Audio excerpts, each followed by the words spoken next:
That's how she learns to behave. Those words made my blood run cold. 3 years have passed since that scene, and I can still hear the echo of that applause, the applause of a mother watching her son hit my daughter. My name is Audrey Vance. I am 57 years old. I am a family lawyer, specializing in domestic violence cases.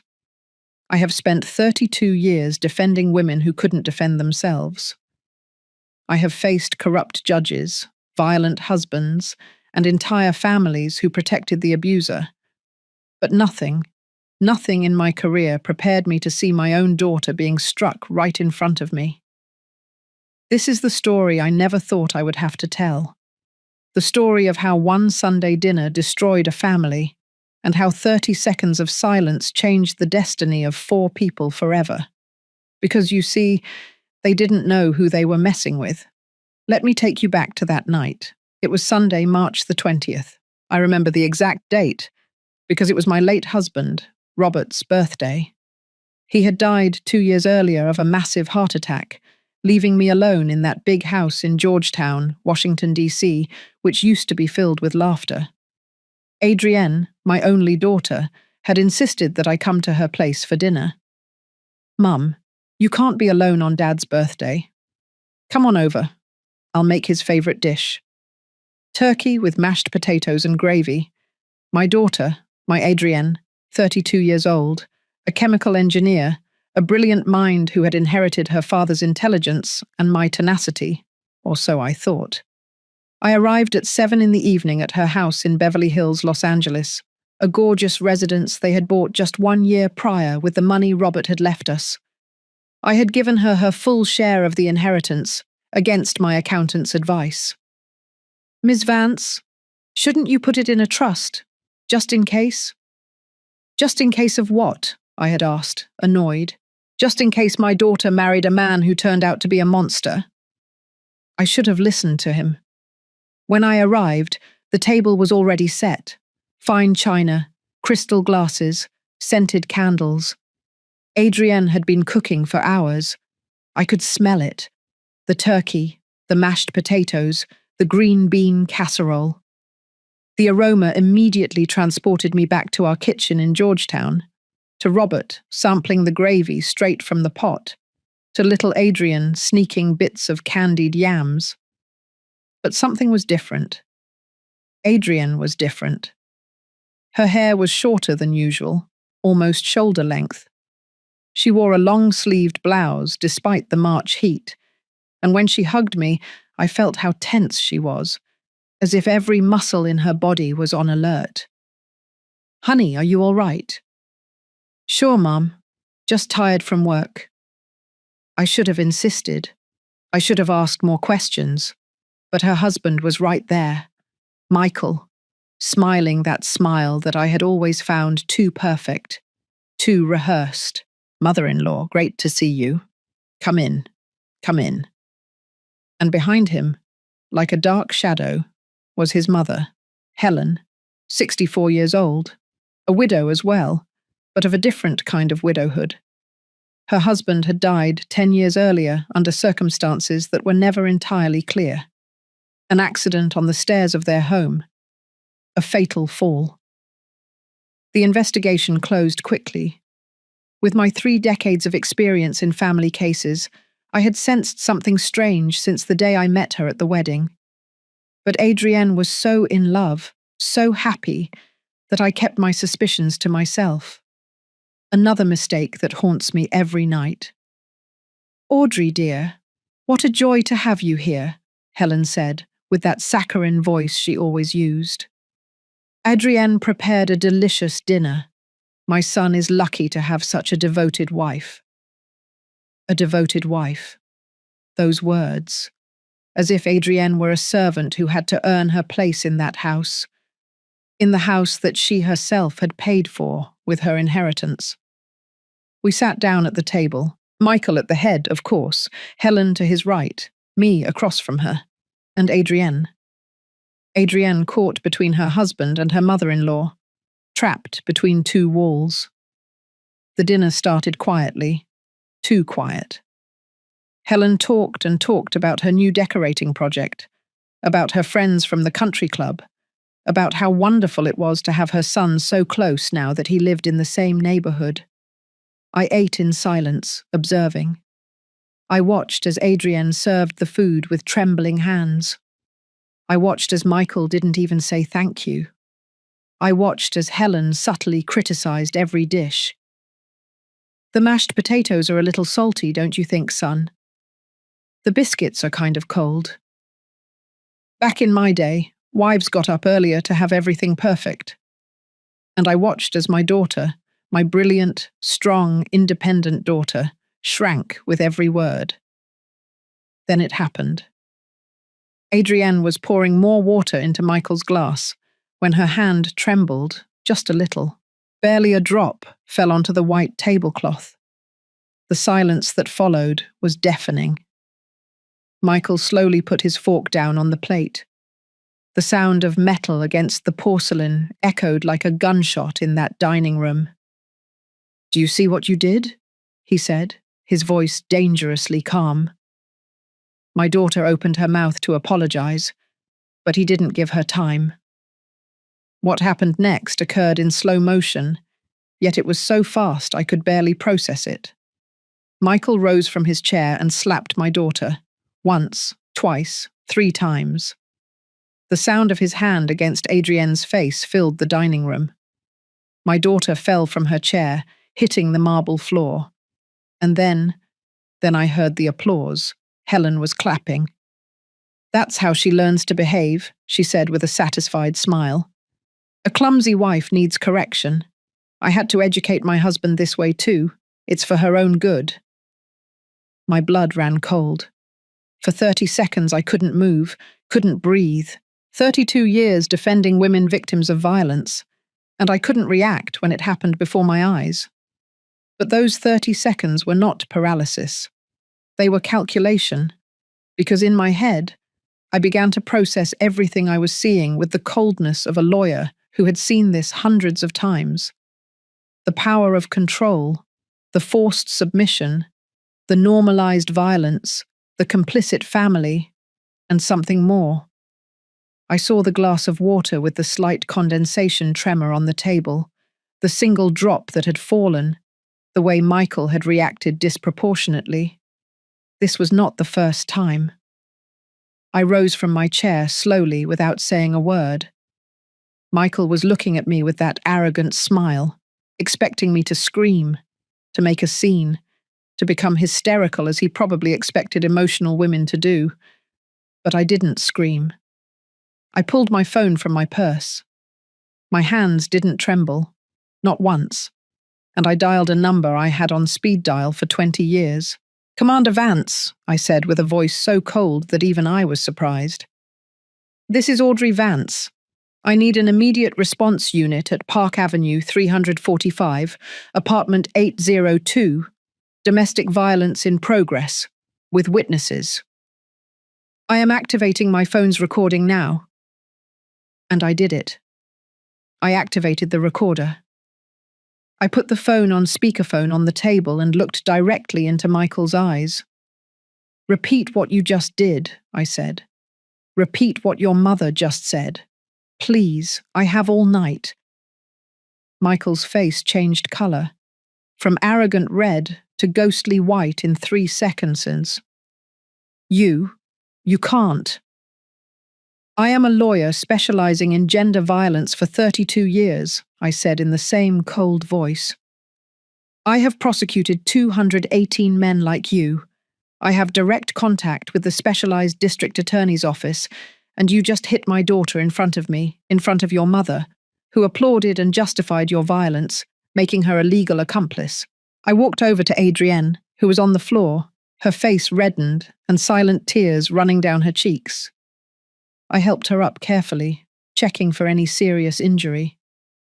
"Mom," she whispered. "Silence, my love. I'm talking now." Michael took a step toward me, but I raised a hand. "If you touch me, that's 3 more felonies: threatening, attempted battery against a key witness, and obstruction of justice."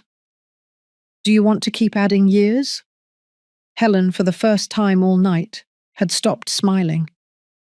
This is a family matter, she said, her voice trembling. You have no right to. I have every right in the world. I am a direct witness to a crime punishable by 3 to 6 years in prison, according to Article 201 of the Penal Code. And you, ma'am, as an active accomplice who justified and celebrated the violence, could face up to 4 additional years. Just then, we heard the sirens. Half an hour. I had told them they had half an hour to get there, but I had known Commander Vance for 2 decades. He knew that when I called, it was serious. They had arrived in 17 minutes. 3 patrol cars parked in front of the building. 6 officers came up to the apartment. Commander Vance walked in first, with that imposing presence I had learned to respect over hundreds of cases. Attorney Vance, he greeted me formally. Then he saw Adrienne, her face marked, still trembling. His expression hardened. We have flagrant offence, I told him.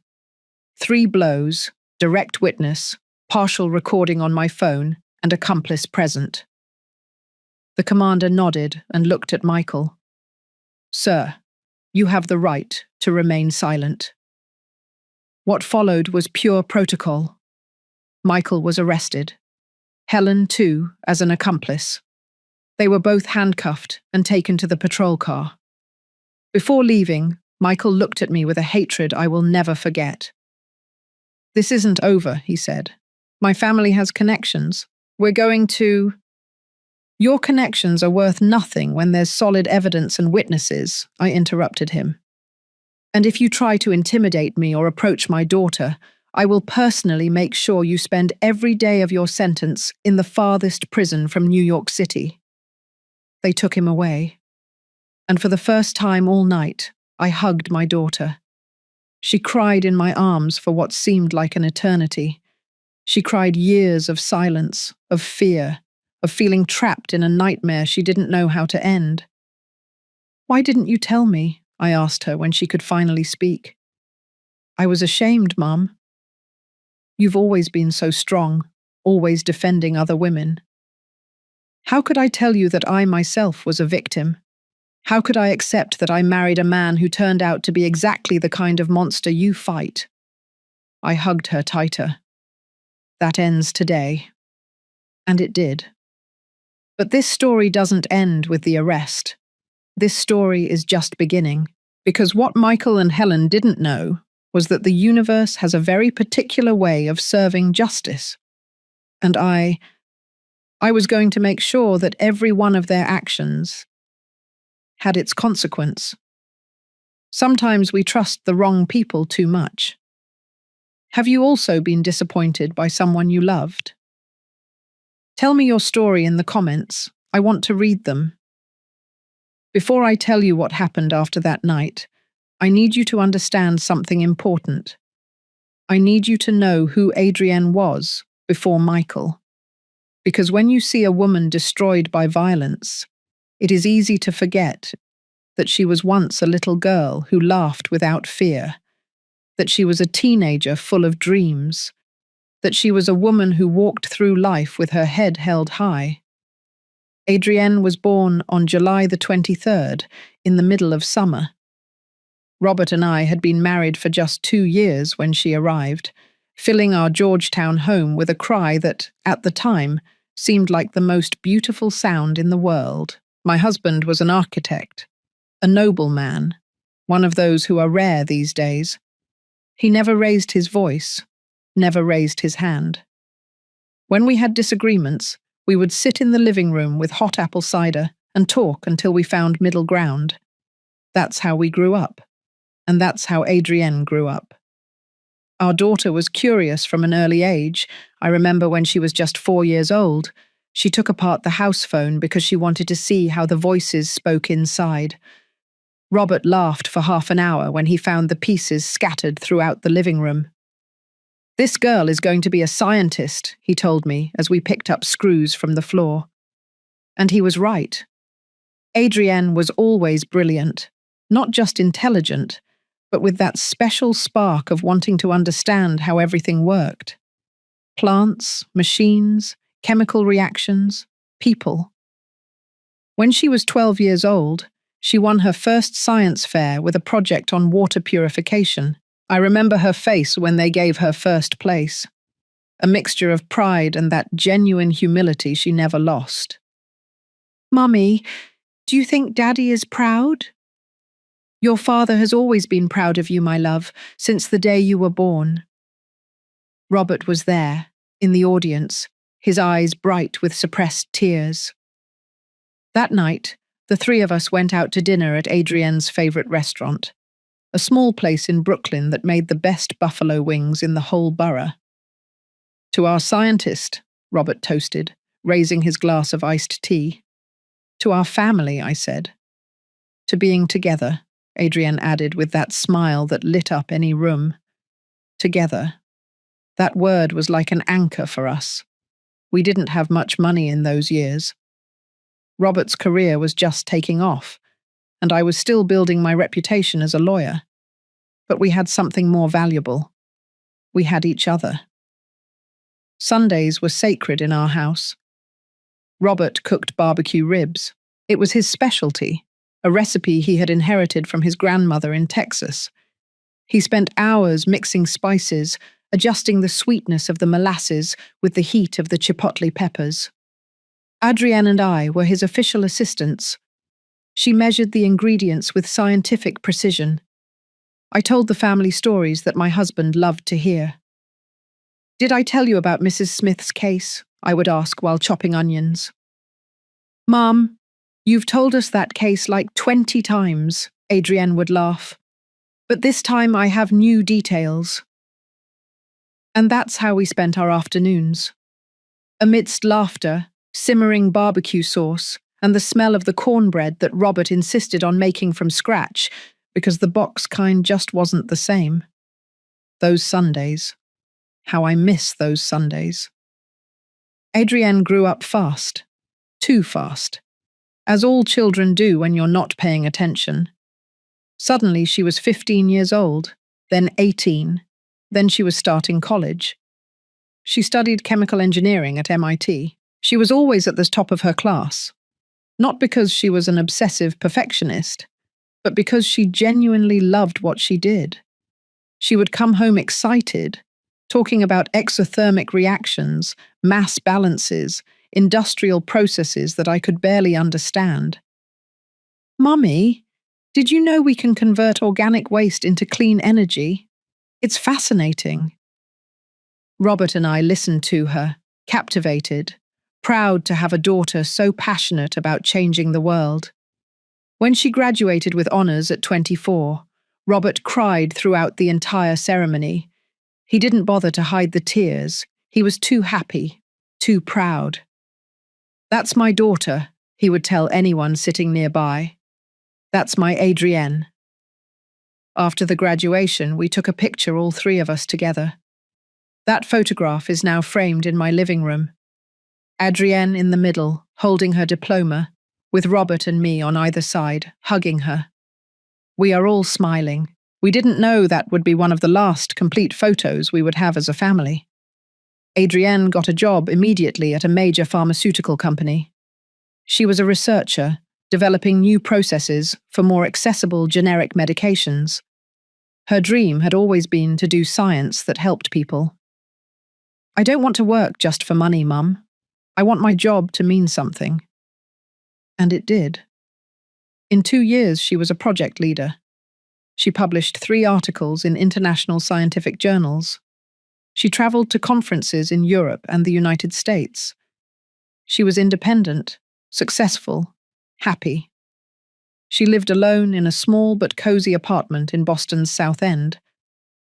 On weekends, she would go running in the Boston Common, go out with her college friends, visit museum exhibits, and every Sunday without fail, she would come home for Dad's barbecue ribs. That was our untouchable tradition.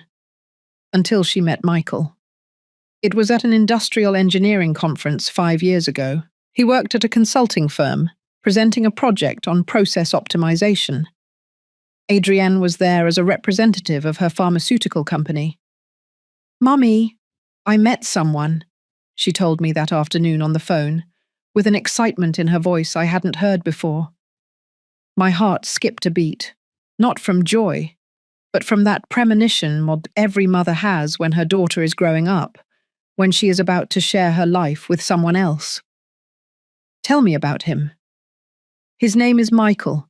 He's an industrial engineer. He's smart, funny, and he has incredible eyes. We talked for 3 hours after the conference. 3 hours, Mum. I didn't even notice the time. I wanted to be happy. I wanted to feel that pure joy a mother should feel when her daughter falls in love for the first time. But something stirred inside me, a silent alarm that I didn't know how to interpret at that moment. "When do we get to meet him?" "Soon. Very soon. I want you and Dad to meet him." 3 weeks later, Michael came to dinner at our house. He arrived on time, with an expensive bottle of wine and flowers for me. Well-dressed, well-groomed, with that perfect smile I mentioned before. Too perfect. "Mrs. Vance, it's an honor to meet you. Adrienne has told me so much about you and your work. I deeply admire what you do for women victims of violence." The right words, the right tone, the right posture. Robert shook his hand. They talked about architecture and engineering, projects and professional prospects. My husband seemed comfortable with him, but I watched him. I watched how he subtly interrupted Adrienne when she spoke. I watched how his smile didn't quite reach his eyes. I watched how, when Adrienne mentioned a recent professional achievement, he quickly changed the subject to his own successes. Small details, insignificant to any normal person. But I had spent 30 years seeing patterns, and I recognized the red flags. That night, after Michael and Adrienne left, Robert found me in the kitchen, washing dishes in silence. "What's wrong, sweetheart?" he asked, knowing my silence better than anyone. "I don't know. Something doesn't add up." "Give it time. It's the first time you've seen Adrienne in love. It's natural to worry." Maybe he was right. Maybe I was projecting my work cases onto my personal life. Maybe I was being overprotective. But my instinct was screaming. The months followed. Adrienne and Michael became inseparable. She started talking less about her job and more about him. She stopped going to the gym because Michael preferred they spend that time together. She stopped going out with her friends on Fridays because he wanted them to have their special night. "Mummy, I'm happy, really happy." God knows I wanted to believe her. Then we met Helen. It was 6 months later at a family lunch Michael organized. His mother had just moved to Los Angeles from Chicago, he told us, to be closer to her son. "He's all I have since my husband died," she explained, with that saccharine voice I later learned to detest.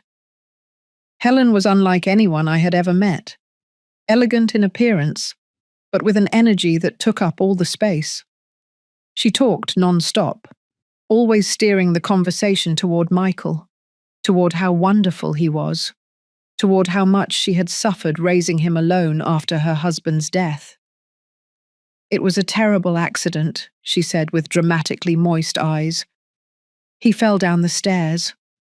I never got over the loss." But her body language did not match her words. There was no real grief in her expression, just performance. And the way she looked at Adrienne, like evaluating, like measuring, like deciding if my daughter was good enough for her son. After that lunch, Robert and I talked until dawn. "That woman gives me bad vibes," I said. "Me too." "But Audrey, Adrienne is an adult. We can't—" I know. But something is wrong. I can feel it." Robert hugged me that night, as he had done thousands of times in our marriage. "If something is wrong, Adrienne will see it. We raised her to be smart, to be strong. Let's trust her." And I trusted her. That was my mistake. 1 year later, Michael proposed to Adrienne, an elaborate proposal in Napa Valley with rose petals and violinists. She said yes, crying with happiness. When she told us, I hugged my daughter and told her I was happy for her. And part of me was. The other part, the experienced lawyer, screamed in silence. The wedding was beautiful, 200 guests in a garden in Palm Springs. Adrienne was radiant in her white dress, like all brides. Robert walked her down the aisle. I remember he looked at me before giving her away, and in his eyes I saw the same concern I felt. But it was too late. We had already said yes. We had already given our blessing. The first months of marriage seemed normal. Adrienne still came home on Sundays, though now with Michael. We still made barbecue ribs, though the conversations no longer flowed with the same naturalness. Michael always had an opinion about everything. He always corrected some detail in Adrienne's stories. He always diverted attention back to himself. And Adrienne started talking less. Then Robert died. It was sudden, a massive heart attack while he slept. He left peacefully without pain. But he left too soon, 62 years old. We still had so many years ahead, so many more Sundays of barbecue ribs, so many stories to create, so many grandchildren to meet. But he was gone, and with him, the balance of our family was gone. The funeral was a whirlwind of grief. Adrienne cried in my arms like she hadn't since she was a child. Michael was there, correct and appropriate, but distant, as if fulfilling a social duty rather than comforting his wife. Helen, for her part, spent the entire funeral comparing Robert's death to the death of her own husband. I know exactly how you feel, Audrey. I lost the love of my life too, although I must say my loss was more traumatic because it was violent. Even in my pain, I recognized the manipulation, but I was too broken to confront her. The weeks after the funeral were the darkest of my life. The Georgetown house felt empty, filled with ghosts of a life that no longer existed. Robert's coffee mug still on the kitchen counter, his bathrobe hanging in the bathroom, his architecture books in the study. Adrienne came every day. She stayed with me. She prepared food that I couldn't eat. She forced me to shower, to get out of bed. Mom, you have to keep going. Dad would want you to keep going. And she was right. But going on without Robert was like breathing without air. It was during those months that Michael began to change, or maybe he didn't change, but rather showed who he had always been. He started suggesting that Adrienne shouldn't visit me so much. Your mother is fine. She needs to learn to be independent. He started criticizing her work, her clothes, her hours. Why are you getting home so late from the office? What are you really doing? And Adrienne, devastated by her father's loss, vulnerable and seeking stability, began to give in. She stopped coming as often. She stopped telling me so much. She stopped being the woman she had been. I noticed it in the phone calls, in how her voice had lost its sparkle, in how she always spoke in whispers, as if someone were listening. Honey, are you all right? Yes, Mum. Just tired from work. The same answer, over and over. And I, consumed by my own grief, didn't insist enough. Another mistake I carry. 6 months after Robert's death, the inheritance arrived. Robert had been a successful architect. He had invested well. He had saved, thinking of our future. He left Adrienne and me a considerable amount. I gave Adrienne her complete half, without restrictions, almost $6 million. Mom, this is too much. You should keep more. No, my love. Your father wanted you to have security. He wanted you to be able to follow your dreams without financial worries. With that money, Adrienne and Michael bought the house in Beverly Hills, a beautiful residence that should have been a home filled with love, but it became a prison. Visits became more spaced out. Adrienne always had an excuse: work, remodeling, commitments with Michael's family. When I saw her, I noticed subtle changes: shorter hair, more conservative clothes, heavier makeup. "Mum, I like this new style." But in her eyes, there was something I had never seen before: fear. And I, blinded by my own pain, by my own grief, didn't recognize it until that night. That darn night of March the 20th, the night that changed everything. The night I finally opened my eyes and saw what had been happening right under my nose for 2 years. My daughter was not okay. My daughter hadn't been okay for a long time, and I had been too lost in my own sadness to realize it. But that night, when I saw those 3 blows, when I heard that applause, when I felt my blood run cold, that night I recovered my purpose. That night I remembered who I was. Audrey Vance, lawyer, fighter, mother, and no one, absolutely no one, was going to touch my daughter without consequences. As I tell all this, I think about where you might be listening. Write the name of your city in the comments. The first fracture was not a blow. It was something much more subtle, much more dangerous. It was a word. Let me explain. After that night of March the 20th, when Michael and Helen were arrested, Adrienne stayed with me at the Georgetown house. I didn't want her to return to that Beverly Hills residence. Not that night. I needed to have her close, to make sure she was safe. I took her to her old room, the one we had kept exactly as she had left it when she moved out. Her twin bed with the sky blue quilt she herself had chosen at 15. Her diplomas and awards still hanging on the wall. The photograph of her with Robert at her graduation on the desk. "Mum, it's been so long since I slept here," she said, in a voice so small it broke my heart. I helped her change. I gave her a clean pair of my pajamas. I made her chamomile tea with honey, just like I did when she was a little girl and couldn't sleep. We sat on her bed, just like so many nights of her childhood. "Tell me everything," I said softly. "From the beginning. I need to know when it started." Adrienne remained silent for a long time.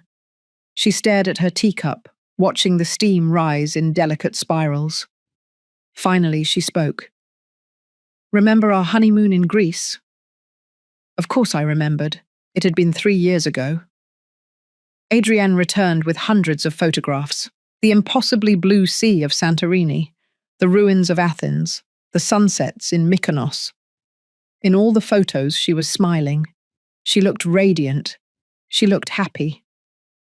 "On the last night in Santorini," Adrienne continued, "we were having dinner at that restaurant overlooking the sea. Remember I sent you that picture?" I nodded. I remembered it perfectly. Adrienne in a white dress, the sun setting behind her, her wide, genuine smile. We had been drinking wine. We were celebrating. A waiter came up to our table. A young Greek guy, very kind. He asked me in English if everything was okay with the food. I told him yes, that everything was delicious. We talked for maybe 30 seconds. Adrienne took a sip of her tea. Her hands trembled slightly. When the waiter left, Michael went silent.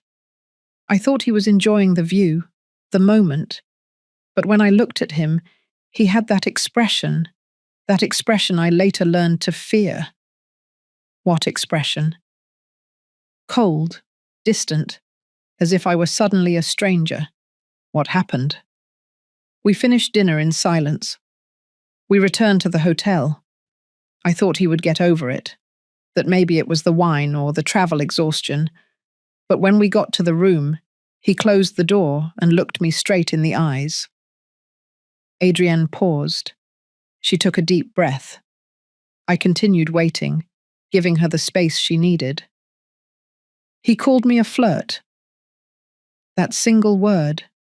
But the way Adrienne pronounced it, with that weight, with that contained pain, made me understand that it hadn't just been one word, it had been a sentence. I asked him what he meant. He said he had seen how I smiled at the waiter, how I unnecessarily prolonged the conversation, how I was clearly seeking his attention. Adrienne, I told him he was crazy, that I had just been polite. That's how I was with everyone. And then he laughed. He laughed, Mum, but it wasn't a normal laugh. It was a condescending laugh, as if I were a silly girl who didn't understand the world. What did he say to you? He said, maybe I didn't realize what I was doing, that maybe I was so naturally flirtatious that I didn't even notice it, that his mother had warned him that overly independent women like me sometimes didn't know how to behave appropriately in a marriage. I felt the rage rising in my throat, but I contained it. I needed to hear everything. I spent the rest of the night apologizing, Mum, apologizing for something I hadn't done, because he made me feel that maybe I had done something wrong without realizing it, that maybe I had been inappropriate, that maybe I needed to be more conscious of how my actions could be misinterpreted. That was the first fracture. I didn't realize it at the time. I thought it was a misunderstanding. I thought he was being sensitive because it was our honeymoon and he wanted everything to be perfect. Adrienne wiped away a tear that had begun to fall, but the next day, at the airport on the way back, he bought me flowers, red roses. He hugged me and told me he was sorry, that he had overreacted, that it was because he loved me so much that the idea of losing me made him irrational. The classic cycle. Explosion, honeymoon phase, tense calm, explosion. I had seen it hundreds of times in my cases, and now I was seeing it in my own daughter. When was the next time? 2 months later. We went to a work event for my company. It was a celebration. We had closed a major contract. My boss, Dr. Peterson, congratulated me publicly. He hugged me. A professional, appropriate hug, one of those you give in work contexts. Michael yelled at you. That night he yelled at me for the first time. He said I had humiliated him, that everyone at that party had seen how I allowed my boss to touch me, that I clearly had no respect for our marriage. I explained that he was my boss, that it had been a professional hug, that there were 50 other people there. But he wouldn't listen. He kept screaming. He called me naive. He called me stupid. He said my boss obviously wanted something more, and that I was too dumb to realize it. Adrienne leaned back against the headboard of her bed, exhausted from recounting memories she had clearly been bottling up for a long time. I started to be afraid to go out, afraid to talk to co-workers, afraid to smile too much, afraid to wear clothes that he considered provocative.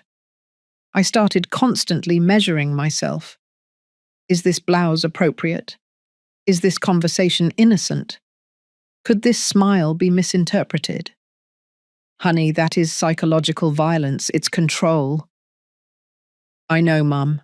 I know it now. But at the time, I just wanted things to go back to the beginning, when he was charming, when he made me feel special. I kept thinking that if I behaved correctly, if I was the perfect wife, he would go back to being the man I fell in love with. I recognized my own failure at that moment. All the times Adrienne had cancelled plans with me, all the times she had stopped coming on Sundays, all the times her voice sounded muted on the phone. I had thought it was grief over Robert, that it was the natural adjustment of marriage, that it was busy adult life, but it had been this: systematic isolation, gradual control, invisible violence. When did the hitting start? I asked, although part of me didn't want to know the answer. Adrienne closed her eyes. 8 months ago, a few days after we bought the house. the house she had bought with her father's money, the money Robert had left so she would have security, freedom, options. The irony was cruel. I was excited about the house.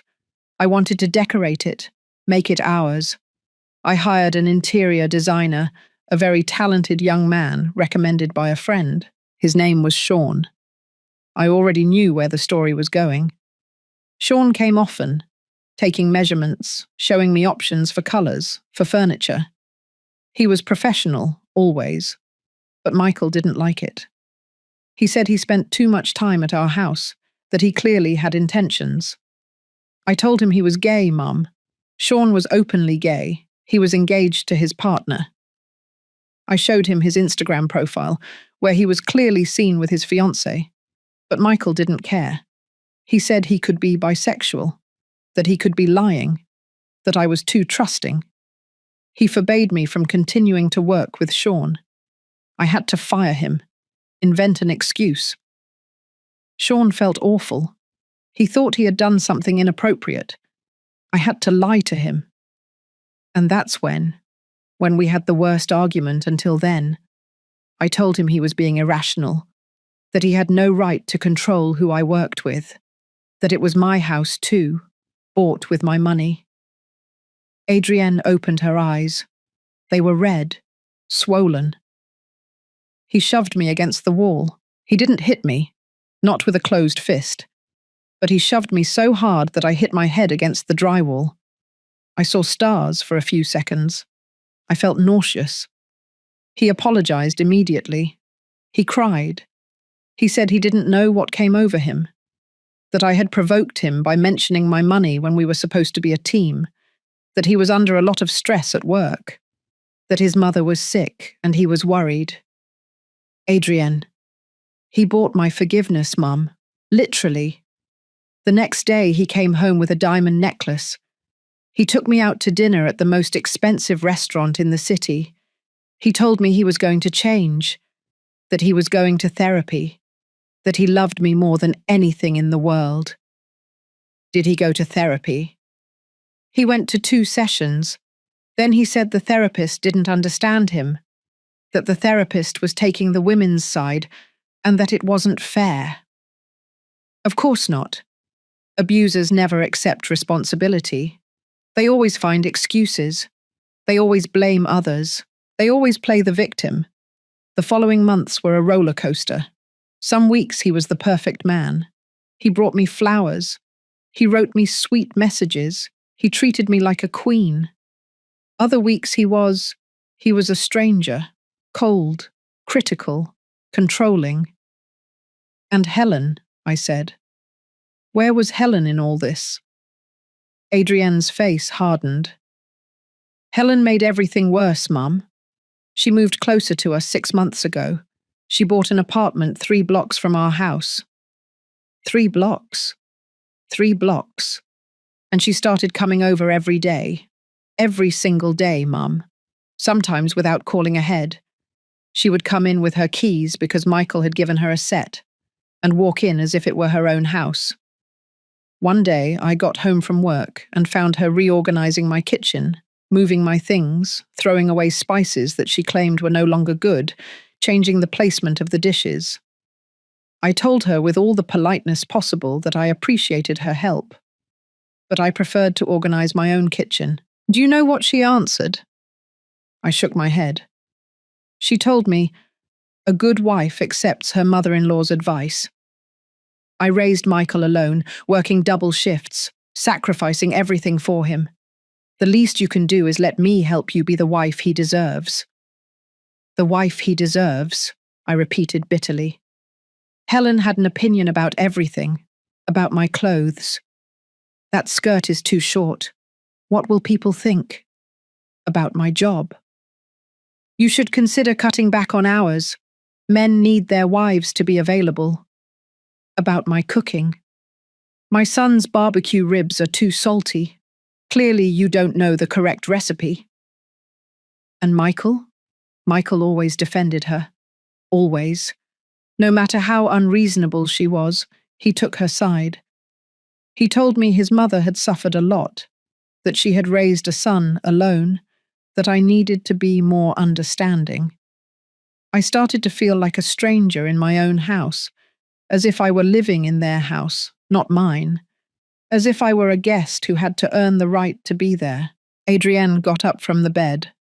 She walked toward the window of her old room. She looked outside, toward the garden where Robert used to grow herbs for cooking. "Do you know what the worst part is, Mum?" "What?" "That Helen talked about her marriage as if it were a role model. She told me how she educated her husband, how she put him in his place when he behaved badly, how she taught him that she was the one who ruled the house. I always thought those stories were strange. She talked about hitting him with objects when he got drunk, hiding his money when he misbehaved, punishing him by locking him out of the house at night." A shiver ran down my spine. And when she told me these stories, she laughed. "Mum," she laughed, as if they were funny anecdotes about marriage, not abuse. Do you think she killed her husband?" "I don't know. But every time she mentions it, there's something in her eyes, something cold, something that scares me." Adrienne returned to the bed, snuggling up next to me like when she was a little girl and had nightmares. The first real blow, the first with a closed fist, was 4 months ago. I waited. It was something so stupid, so ridiculously stupid that I'm embarrassed to tell it. Tell me anyway. I was cooking, making dinner. Helen had been over and had criticized everything: the cleanliness, the previous day's meal, my haircut. I was tense, stressed. I was chopping onions with the knife Robert had given me, that Japanese one that I liked so much. I remembered that knife. Robert had bought it on a trip to Japan. He had paid a fortune for it because he knew how much Adrienne loved to cook. Michael came home from work in a bad mood. He started complaining that the house smelled too much like onions. I explained that I was cooking. He said I could have ventilated better. I told him the windows were open.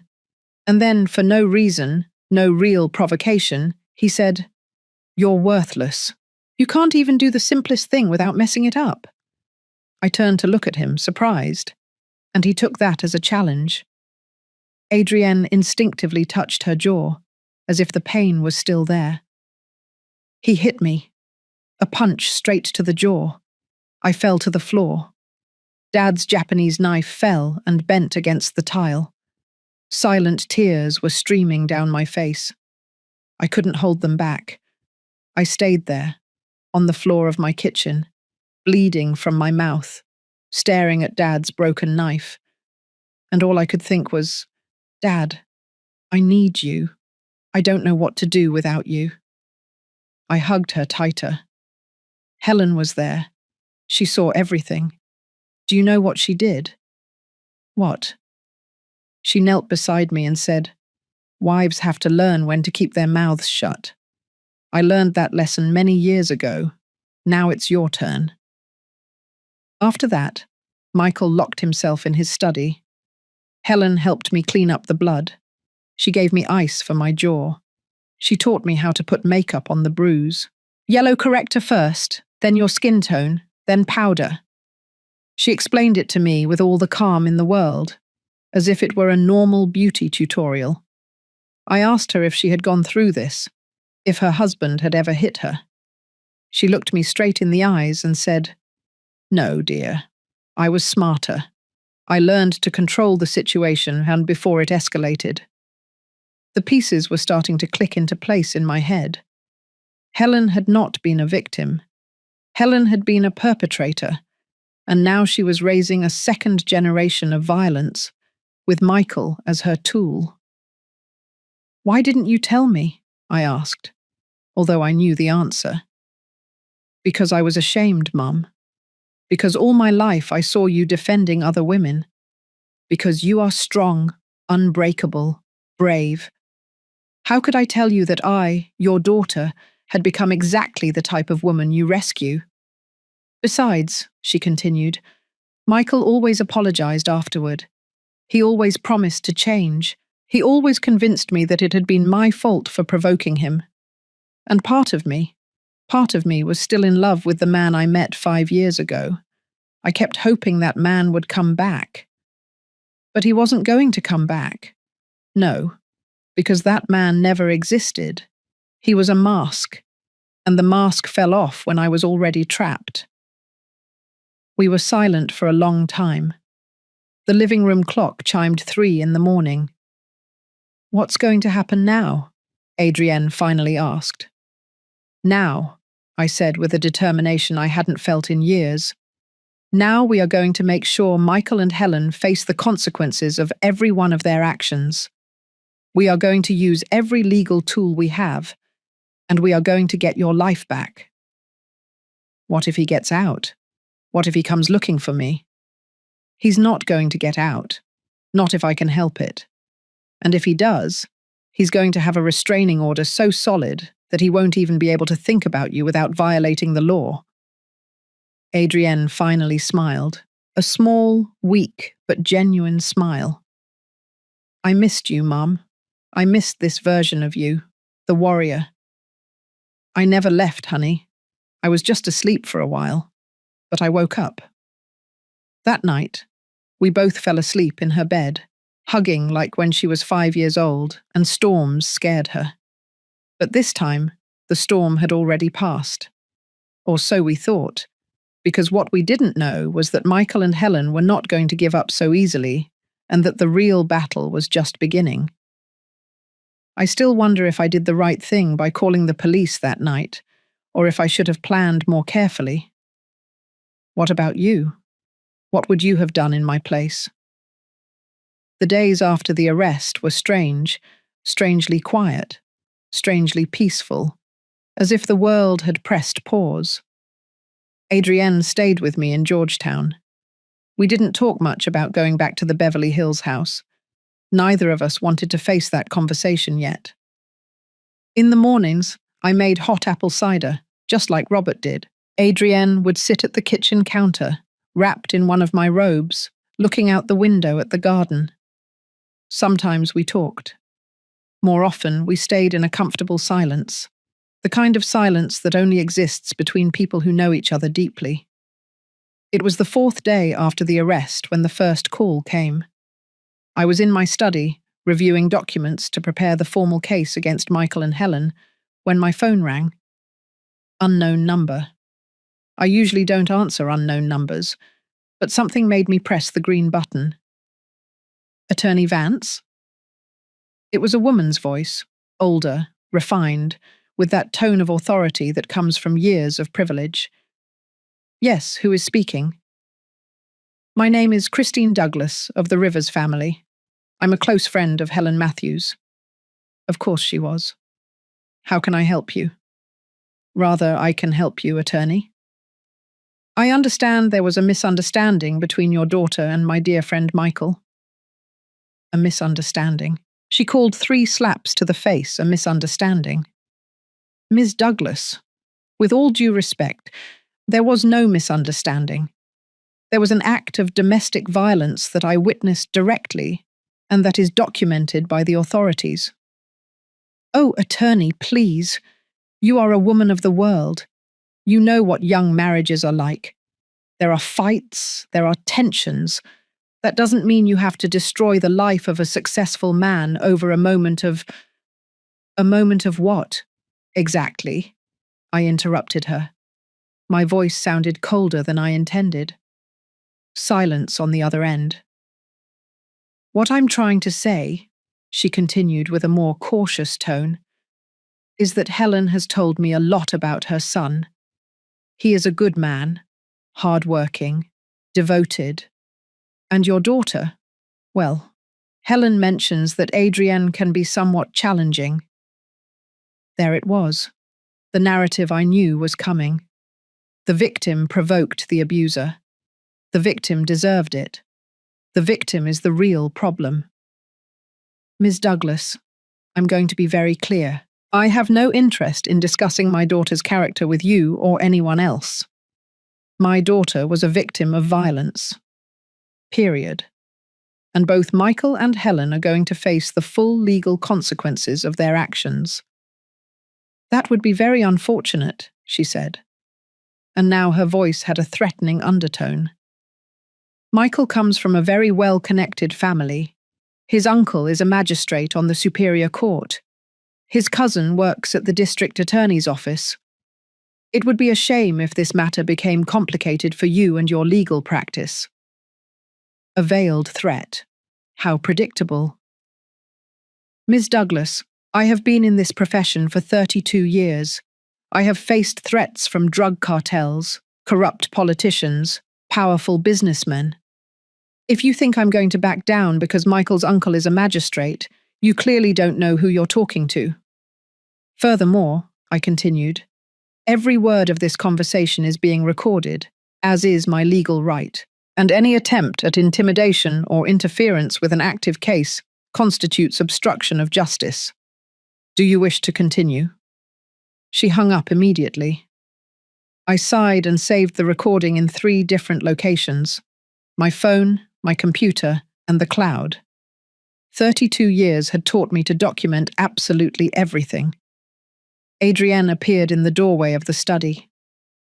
Who was that? I told her about the call. I watched her face pale. Mum, Christine Douglas is one of the most influential women in the neighborhood. If she's taking Helen's side, it doesn't matter whose side she's on. Justice doesn't work by social connections. But even as I said those words, I knew they weren't entirely true. Justice should work that way. But in reality, connections mattered. Power mattered.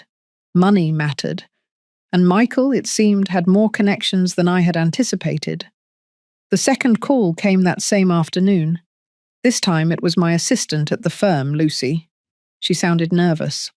Attorney, I need to tell you something. A man arrived an hour ago. He said he was Michael Matthews' lawyer. He left this. She sent me a picture via text. It was a lawsuit for defamation, false accusation, and emotional distress. Against me. Against Adrienne. They were asking for $5 million in compensation. He also left something else, Lucy continued. A temporary court order suspending the restraining order against Mr. Matthews, signed by Magistrate Eric Matthews. His uncle, of course.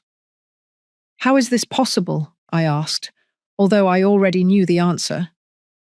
Favors, calls between friends, the system working for those with the right connections. It's not legal, I said. I'm appealing immediately. Lucy? Yes. Contact Magistrate Jenkins. She owes me a favor. I need her to review this case personally. I'll do it. I hung up and stared at the lawsuit on my phone. $5 million. An amount designed to intimidate, to scare, to make people give up. But I was not just people. Adrienne walked back into the study. She had overheard part of the conversation. Mum, this is getting out of control. Maybe we should... Should what? I looked directly at her. Back down? Let him get away with it. Allow him to continue hitting you because he has a magistrate uncle. No, but $5 million, Mum. That could ruin us. They are not going to win that lawsuit. It's an intimidation tactic, pure and simple. But I saw the fear in Adrienne's eyes, and for the first time, I saw something else. Doubt. Honey, look at me. She did, though with effort. Are you thinking of going back to him? Silence. Adrienne, answer me. I don't know, she whispered. I don't know, Mum. All of this it's too much.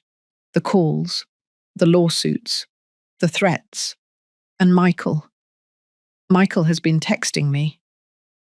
My blood ran cold for the second time that week. What? He's texting me from his lawyer's phone. Long messages. He says he's sorry, that he's in therapy, that he finally understood what he did wrong, that Helen is also getting psychological help, that if I give him one more chance, he will prove that he can change. Adrienne, I know what you're going to say. I know it's manipulation. I know he's probably lying. But Mum, her eyes filled with tears, what if this time it's true? What if he really is going to change? We were married for 3 years. That has to mean something. I got up from my desk and took my daughter's hands in mine. Do you know how many times I have heard that exact story? How many women have sat exactly where you are now, telling me exactly the same words? But they are not me. You're right. They are not. Because many of them were not lucky enough to have someone to help them get out. Many of them went back. And do you know what happened? Adrienne shook her head, but I think she already knew the answer. Some are in hospitals, some are in wheelchairs, some are in cemeteries. Michael wouldn't kill me. That is exactly what all of them thought. We were silent. I could see the internal battle on my daughter's face. The rational part fighting against the emotional part. The part that knew the truth against the part that still wanted to believe in the fairy tale. Let me show you something, I said. I took her to my home office, opened my computer, and showed her statistics. Cold, hard, undeniable numbers. 70% of women who return to their abuser after the first serious incident suffer more severe violence. 43% end up in the hospital within the first year. And look at this number. I pointed to a figure in red on the screen. 1,200 women died in New York last year from intimate partner violence. 1,200. Every single one of them believed their partner was going to change. Every single one of them thought it was different. Adrienne looked at the screen with glazed eyes. But I also have other numbers, I continued. Women who left, women who reported, women who rebuilt their lives. 87% report a better quality of life 2 years later. 93% say it was the best decision of their lives. And the other 7%? Some cases returned before we could help them completely. Some faced financial difficulties. But none, Adrienne, died. My daughter collapsed onto the couch in my office. You just don't understand, Mum. It's not just physical fear. It's everything.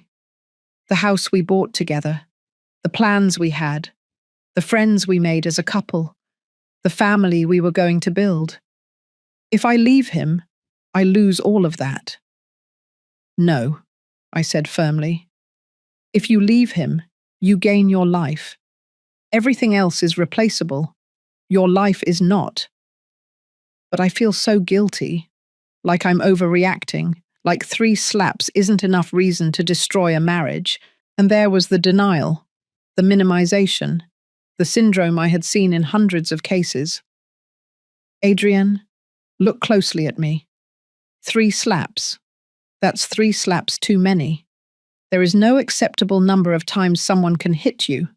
0 is the correct number. 0. But what will people think, my friends, my colleagues, his family? Do you care more about what strangers think than your own safety? It's not that. It's just complicated. No, honey. It's simple. He hit you. He is the guilty one. You are the victim. There are no nuances there. Adrienne was quiet for a long moment. Can I at least read the messages? Can I at least hear what he has to say? Every fibre of my being wanted to say no. I wanted to forbid her from having any contact with Michael. But I also knew that if I pressured her too much, I could push her away. Fine, I said carefully, but with conditions. 1, I read the messages with you. 2, you don't reply without consulting me first. 3, we document everything in case we need to use it legally. Deal? She nodded. That night, sitting in her room, Adrienne opened her phone and showed me the messages. There were dozens, all from different numbers. The first one said, "Adrienne, my love, you don't know how sorry I am. I'm destroyed. These days in jail have given me time to think, to really see what I did. I was a monster to you. I don't deserve your forgiveness, but I ask for it anyway. Please, give me a chance to show you I can change. I love you more than my own life." Classic. Self-flagellation followed by declaration of love. The second one. "I talked to a psychologist here. He diagnosed me with impulse control disorder related to childhood trauma. I finally understand where my violence comes from. My mother, she hurt me a lot when I was a kid. I know it's not an excuse, but it's an explanation. I'm working on it. For you. For us." Now he was blaming his mother. Interesting twist, considering Helen had applauded when he hit Adrienne. The third one. "I saw that my lawyer filed a lawsuit against you and your mum. Please believe me, I didn't want that. It was my family's decision. I just want to resolve this privately as a couple. Tell them to withdraw the lawsuit. Just give me a chance to talk to you face to face, without lawyers, without your mum interfering." There it was, the real goal, to isolate her from me, to talk privately, where he could manipulate her without witnesses. "Do you see the pattern?" I asked Adrienne. "Which one?" First message, he plays the victim. Second, he blames others for his behavior. Third, he tries to separate you from your support system. This is the manipulator's manual. Chapter 1. But Mum, what if he really is getting help? What if he really wants to change? If he really wanted to change, he would respect the legal process. He would respect your space. He wouldn't be pressuring you to talk privately. He wouldn't be using lawyers to intimidate us while he writes you love messages. Adrienne knew I was right. I could see it on her face, but I could also see that part of her still wanted to believe the fantasy. The next few days were difficult. Adrienne oscillated between moments of clarity and moments of doubt. Some days she was furious with Michael, determined to move forward. Other days she would stare at her phone for hours, rereading messages, questioning every decision. I tried to give her space while keeping her safe. It was a delicate balance. One afternoon I found her in the garden, standing in front of the small herb patch Robert had cultivated. The rosemary had grown wild. The thyme had spread throughout the planter. The mint threatened to invade everything. "Dad hated seeing the plants neglected," she said, without turning around. I stood beside her. "Your father would want you alive and safe. That's all he would care about." Sometimes I wish he were still here. He always knew what to say. He always knew how to make everything seem simple. Your father was wise, but even he would struggle with this. Not because he wouldn't know the right answer, but because you were his daughter. And when you love someone, you want them to make their own decisions, even when you know they might be the wrong ones. Adrienne turned to look at me. "Do you think I'm making the wrong decision by doubting it?" "I think it's natural to doubt. You were with him for 3 years. You built a life with him. You can't just turn off those feelings like a switch. But what I ask is that you don't confuse the love you felt for him with the danger he now represents." What's the difference? True love makes you feel safe. True love uplifts you, it doesn't destroy you. What Michael offered you wasn't love, it was control disguised as love. Adrienne nodded slowly. "Do you know what the hardest part is?" she asked. "What?" "Accepting that I spent 3 years in love with a lie, that the man I met never existed, that everything was an act designed to trap me. It wasn't your fault, honey. I know it in my head, but my heart still doesn't accept it." I hugged her there, among the overgrown rosemary and invasive thyme, Under the same sky Robert used to look up at while cooking barbecue ribs on Sundays. It's going to hurt for a while, I told her, but the pain means you're healing. It means you're alive. That night, Adrienne finally blocked all the numbers Michael had been texting her from. It wasn't easy. She cried while doing it, but she did it. I'm ready, she said. I'm ready to fight. Then we're going to fight. And we did. The next day, I counterattacked legally. I filed a formal appeal against the suspension of the restraining order. I documented every threat, every call, every message. I contacted Magistrate Jenkins, who reviewed the case and confirmed that her colleague's order had been inappropriate. The restraining order was reinstated, with even stricter terms. Michael could not come within 500 yards of Adrienne. He could not contact her directly or indirectly. He could not send third parties to talk to her. Any violation would mean immediate arrest. As I tell all this, I think about where you might be listening. Write the name of your city in the comments. I also filed a counter-lawsuit for aggravated domestic violence, threats, and psychological distress. I asked not for $5, but for $8 million in compensation for Adrienne. Not because we needed the money, but to send a message. They were not going to intimidate us. They were not going to scare us. They were not going to win. But while I fought in the courts, Michael and Helen fought on another battlefield. One I didn't anticipate, one that almost destroyed us. The social war began 3 weeks after the arrest. It was subtle at first, so subtle that I almost didn't notice it. Adrienne had started leaving the house more often, small steps. She went to the grocery store. She went to her hair salon. She was trying to regain some normalcy while we waited for the court hearings. She came back from the salon one afternoon with a pale face. What happened? I asked immediately. Olga, she said. Olga had been her stylist for 5 years, a cheerful woman who always had stories to tell. Olga acted strange, cold, distant. She barely spoke to me throughout the haircut. Maybe she was having a bad day. No, Mum. It was more than that. When I was paying, another client I know, Fiona, arrived. We've seen each other there dozens of times. We always say hello. But today she saw me and literally turned away. She pretended she was looking for something in her purse until I left.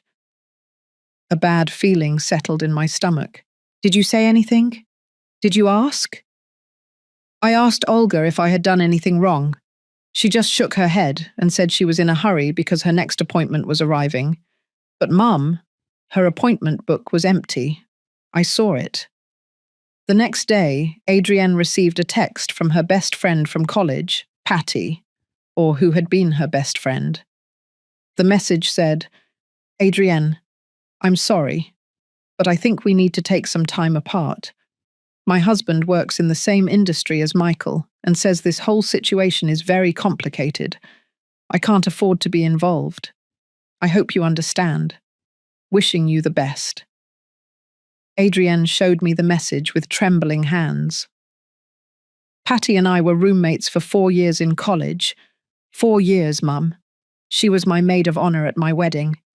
And now she abandons me because her husband says it's complicated. People are afraid of difficult situations, I said, although the rage was growing in my chest. Especially when power and influence are involved. It's not just Patty. Look.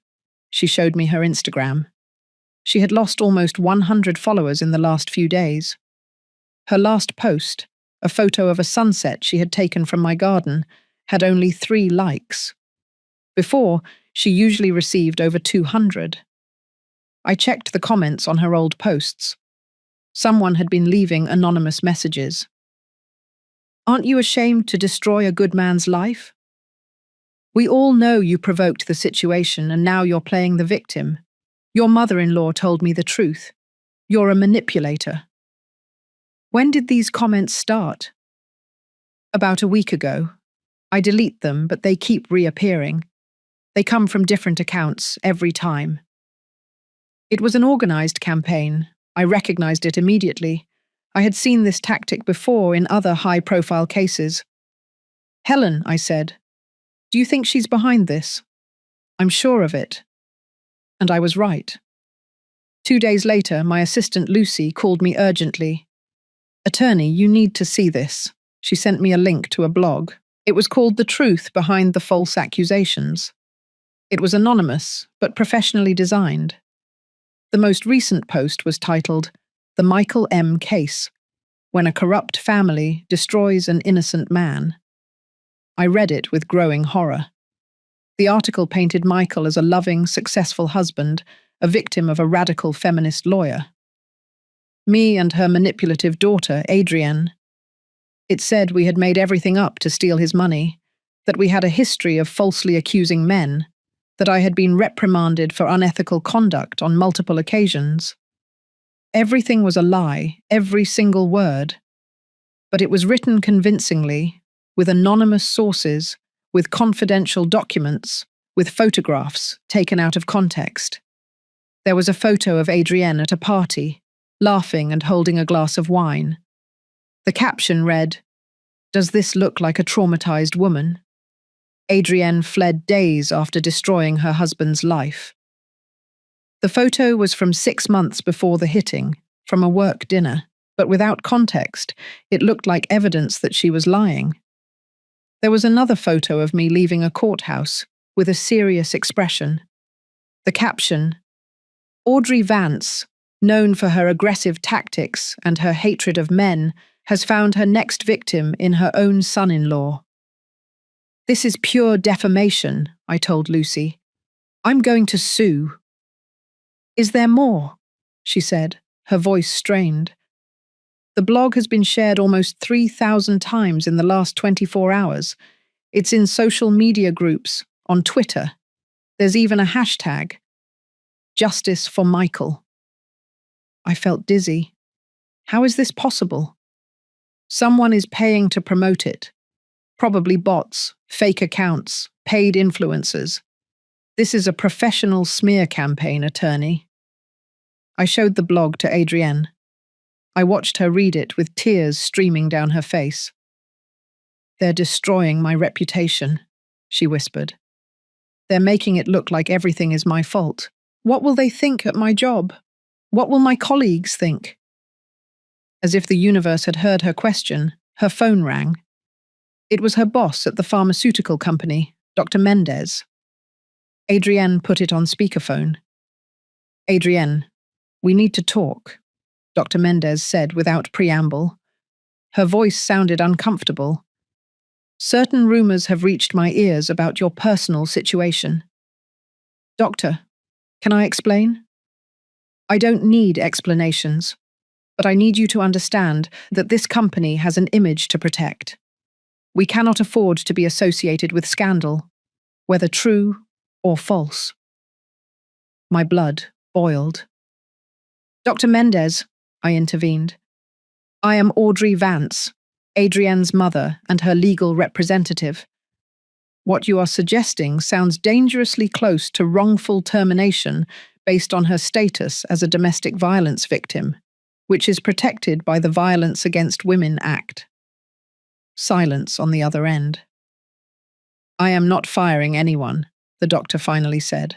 "I am just suggesting that perhaps Adrienne needs to take some time off, a leave of absence, paid of course, until all this is resolved." "How long?" Adrienne asked, her voice trembling. "Indefinite, for now."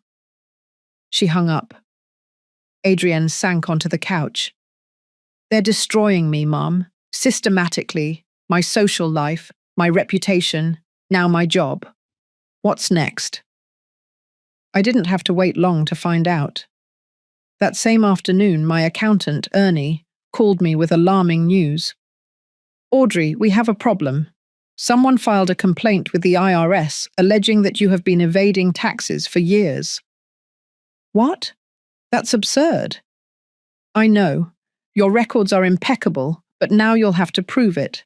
They're going to audit your firm, All your cases from the last 5 years, all your accounts. Who filed the complaint?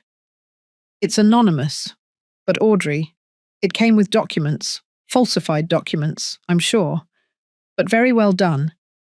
Someone invested time and money in this. Helen, Michael, and their network of influences were attacking from all fronts. How long will the audit take? Months, maybe a year. And in the meantime, your reputation will be under scrutiny. Clients will hesitate. Cases could be delayed. I hung up and looked at Adrienne. They're playing dirty. What are we going to do? The same thing I always do, fight with the truth. But even as I said those words, I felt the pressure. For the first time in 32 years of my career, I felt real fear, not for me, but for my daughter, for what this war could do to her. The following days brought more revelations. We discovered that Helen had been organizing meetings with the wives of important men in her social circle. She told them her version of the story, that Adrienne was an unstable woman who had seduced her son for his money. Ironic, considering Adrienne had more money than Michael. That I had manipulated her into filing false charges. That they, as respectable women, should protect their own husbands from false accusations by supporting Michael. It was brilliant, in a twisted sense. Helen had turned the case into a class and gender war, painting herself and her son as victims of a feminist conspiracy, and many women believed her. One afternoon, Adrienne received an Instagram message from an account she didn't know. The message included photos of our Georgetown house, photos taken from the street, photos of the windows, photos of the garden. The message read, "Nice house. It would be a shame if something happened to it." I immediately called Commander Vance. "This is direct intimidation. I need protection." "Attorney, I can put extra patrols on your street, but I don't have resources for 24-hour protection.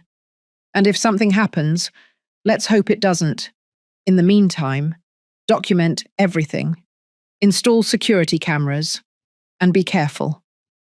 That night, I installed cameras. I reinforced the locks. I bought a new alarm system. And for the first time in years, I slept with my phone next to the bed, ready to call 911 at any moment. Adrienne was in her room, but she wasn't sleeping. I could hear her crying softly through the wall. I got up and went to her room. I found her sitting on her bed, surrounded by old photographs. Photos of her and Patty.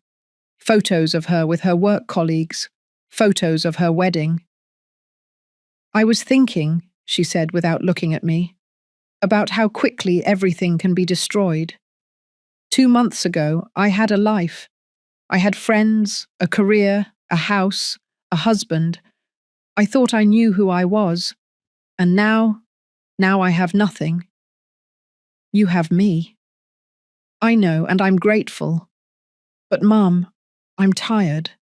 I'm so tired of fighting, of defending myself, of justifying my existence, of proving over and over again that I'm not lying."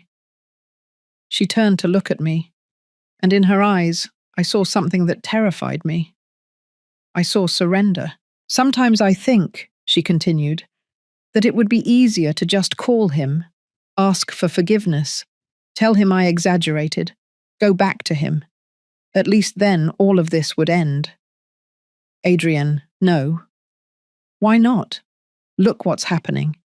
They're destroying us. You, me, everything Dad built.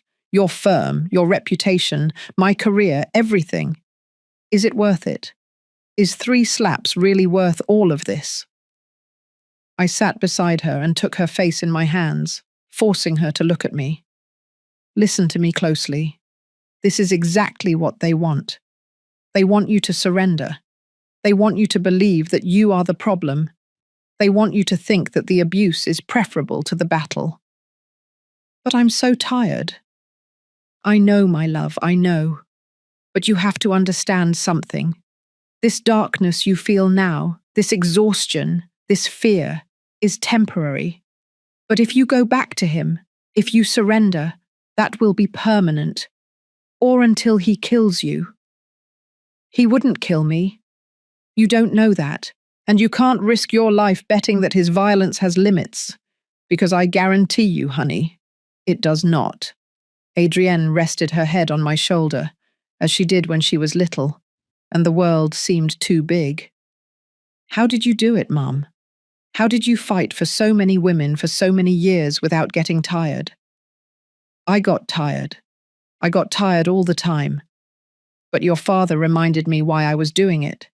He used to tell me, Audrey, every woman you save is someone's daughter. She's the daughter we would want someone to save if Adrienne ever needed it. I paused, feeling the weight of the irony. I never thought it would be our own daughter who needed saving. But here we are. And I swear on your father's memory that I am not going to let Michael win. I am not going to let him destroy you, even if I have to fight his entire army of liars. And if we lose? We are not going to lose. But what if we lose? I looked directly into her eyes.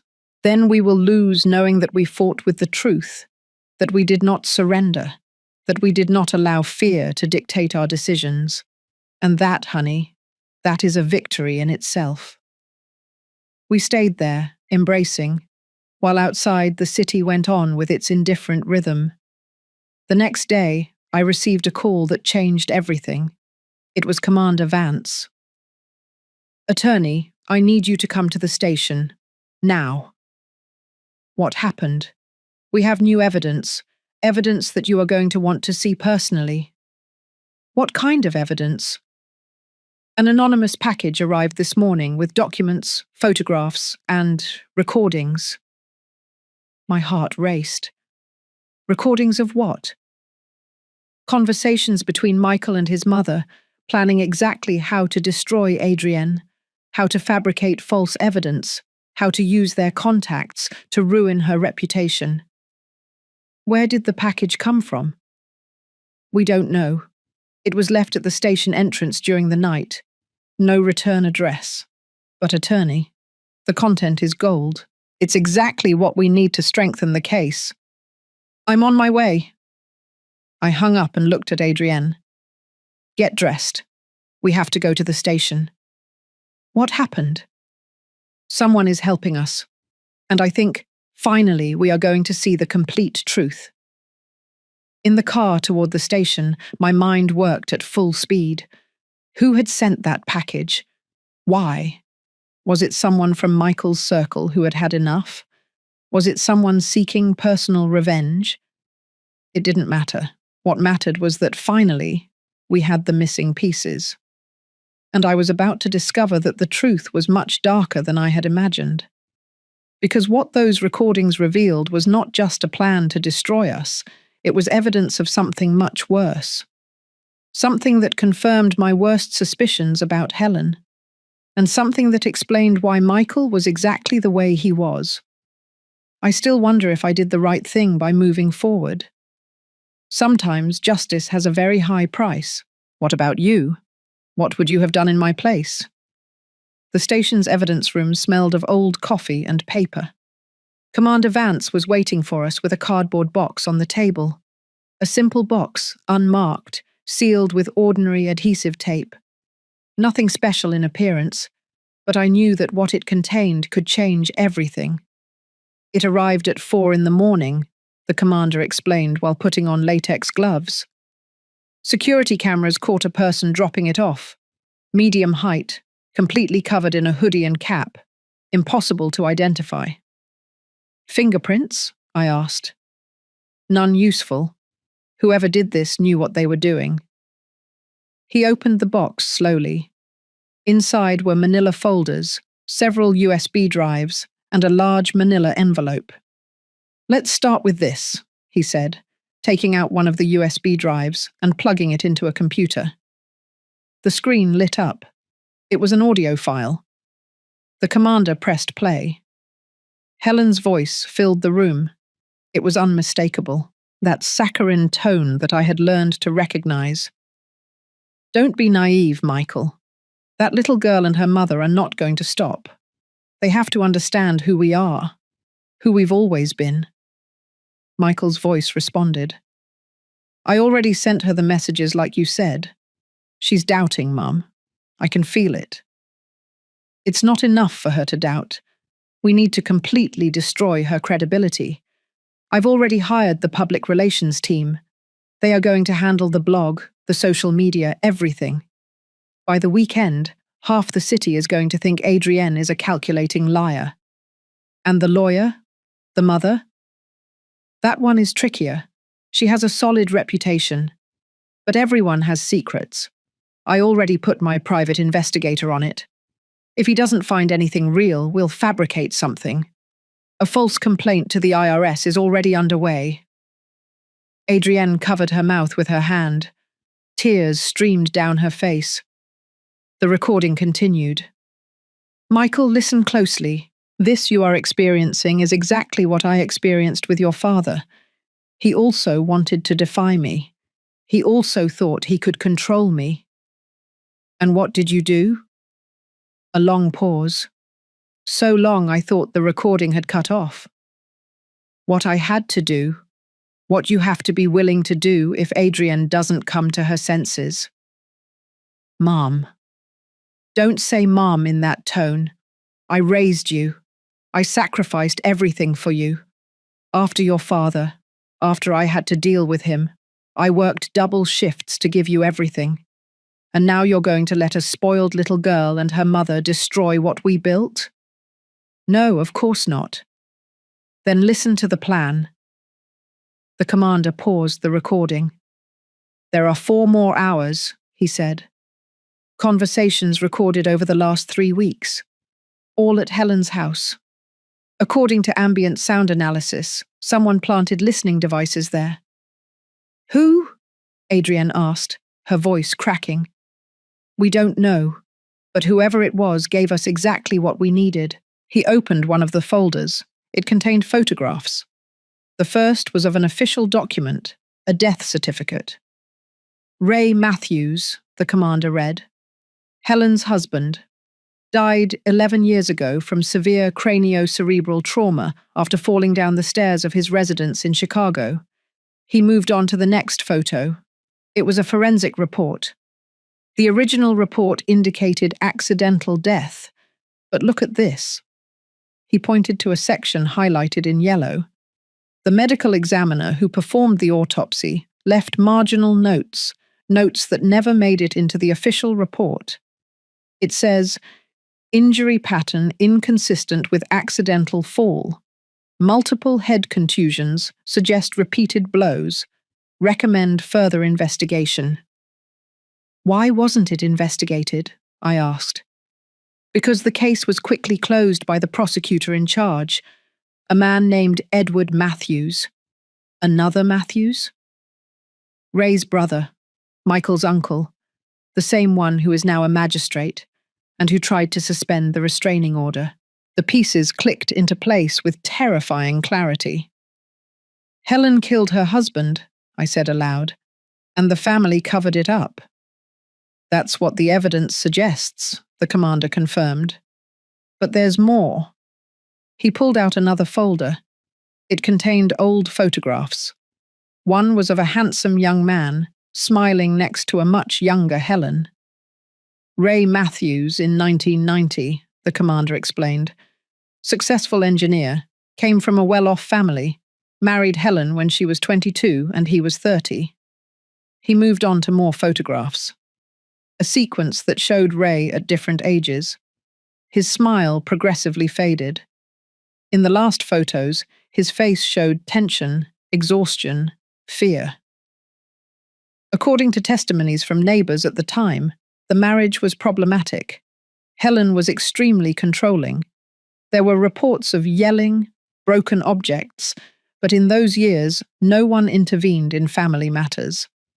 And no one thought a woman could be the abuser, I added bitterly.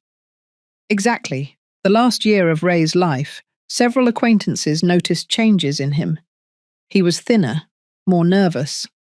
He confided in a cousin that he wanted a divorce, but that Helen was threatening him.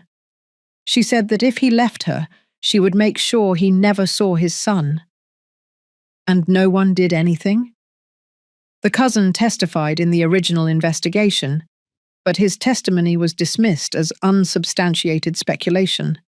And after the case was closed, the cousin received threats. He stopped talking about the subject. Adrienne looked at the photos with horror. "Michael was 7 years old when his father died," she whispered. "He told me he barely remembered him. He said his father was distant, cold, that his mother was the one who really took care of him, protected him." "Helen rewrote the story," I said. "She made Michael believe his father was the bad guy, that she was the victim, the heroine. She raised him with that narrative." The commander nodded. "And now Michael reproduces exactly his mother's patterns. Control, violence, manipulation, but he sees himself as the justified victim." There was another folder. This one was thinner.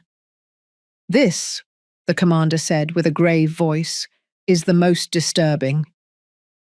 It contained Michael's childhood medical records. Between the ages of 7 and 12, Michael was taken to the emergency room 5 times, 2 broken arms, a fractured rib, multiple contusions. All times, Helen explained that they were accidents, that the boy was clumsy, restless. "She was hitting him," Adrienne said with horror. "Hitting her own son." Social workers opened 2 investigations. Both were closed without action. The family had too much influence. "So Michael not only witnessed violence," I reasoned aloud, "he was a victim of it. Helen molded him from childhood. She taught him that violence is love, that control is care, that victims are guilty." The commander pulled out the last USB drive. "This one," he said, "was recorded 3 days ago. It's the most recent conversation we have." He pressed play. Helen's voice sounded different in this one, more relaxed, almost cheerful. "Everything is going according to plan, son. The blog has had more than 10,000 visits. Social media is working. There are already entire groups on Facebook saying Adrienne is a liar. And the best part is that she is destroying herself, asking for time off work, isolating herself. She's still texting me, Mum, asking if I've contacted her. She blocked all the numbers, but she keeps checking if I'm texting her." "Perfect. That means she's broken. She's doubting. Give me 2 more weeks, and she'll call you herself, begging you to forgive her. And if she doesn't, then we escalate. I have contacts at the newspaper. We can publish a story about false accusations ruining innocent men's lives. Your case as the central example. And the trial? We're going to win the trial.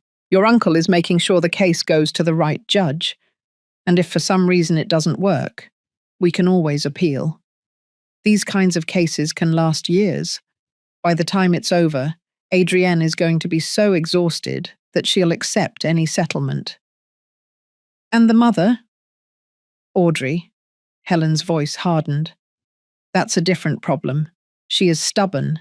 She won't give up easily. But everyone has a breaking point, Michael. Everyone. Your father thought he was invincible too. He thought he could defy me.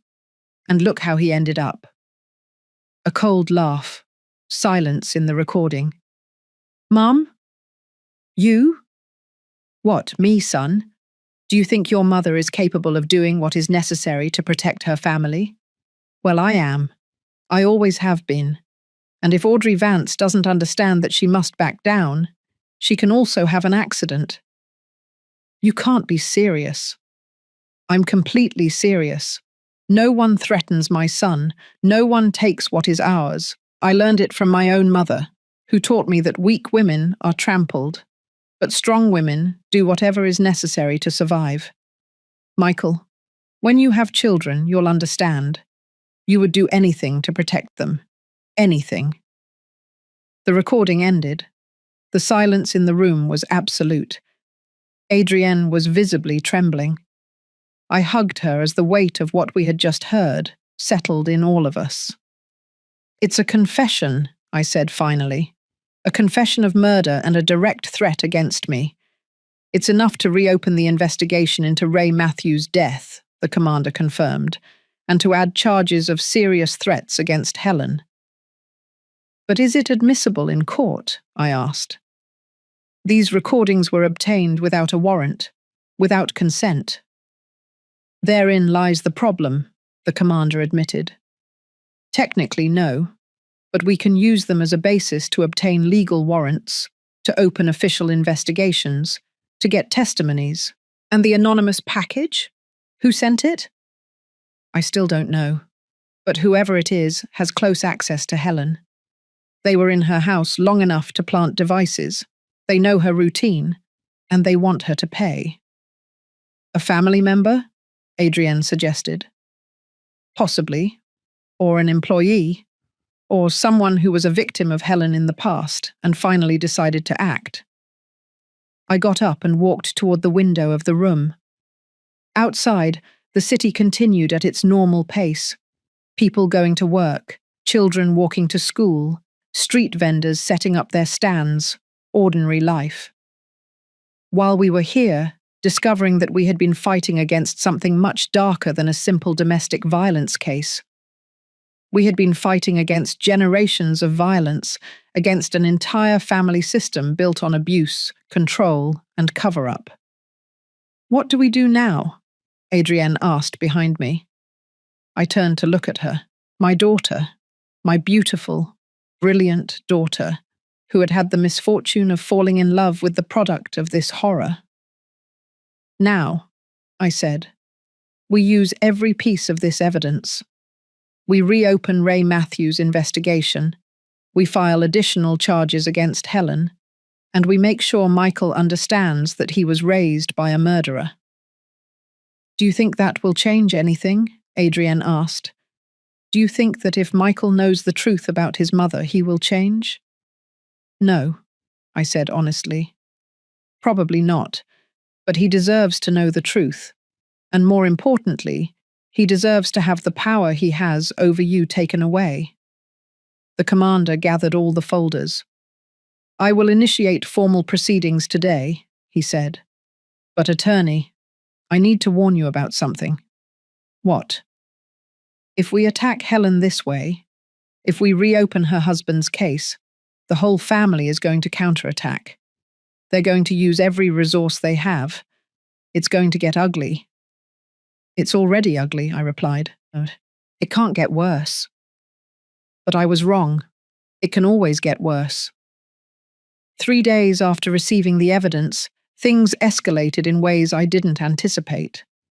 First, a summons arrived from the district attorney's office, not for Michael or Helen, but for Adrienne. They were accusing her of filing a false police report.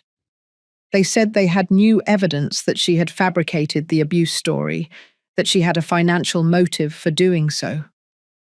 "How is this possible?" Adrienne asked, reading the document with trembling hands. "Didn't they hear the recordings?" "The recordings are still being officially processed," I explained. "The legal system is slow, and in the meantime, they still have the power to counterattack. The summons demanded that Adrienne appear for questioning in 2 weeks. If she didn't, she could be arrested for contempt." "It's an intimidation tactic," I said. "They want to scare you into withdrawing the charges." "It's working," Adrienne admitted. "I'm terrified.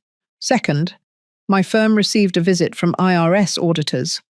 They arrived without warning, with orders to review all my files."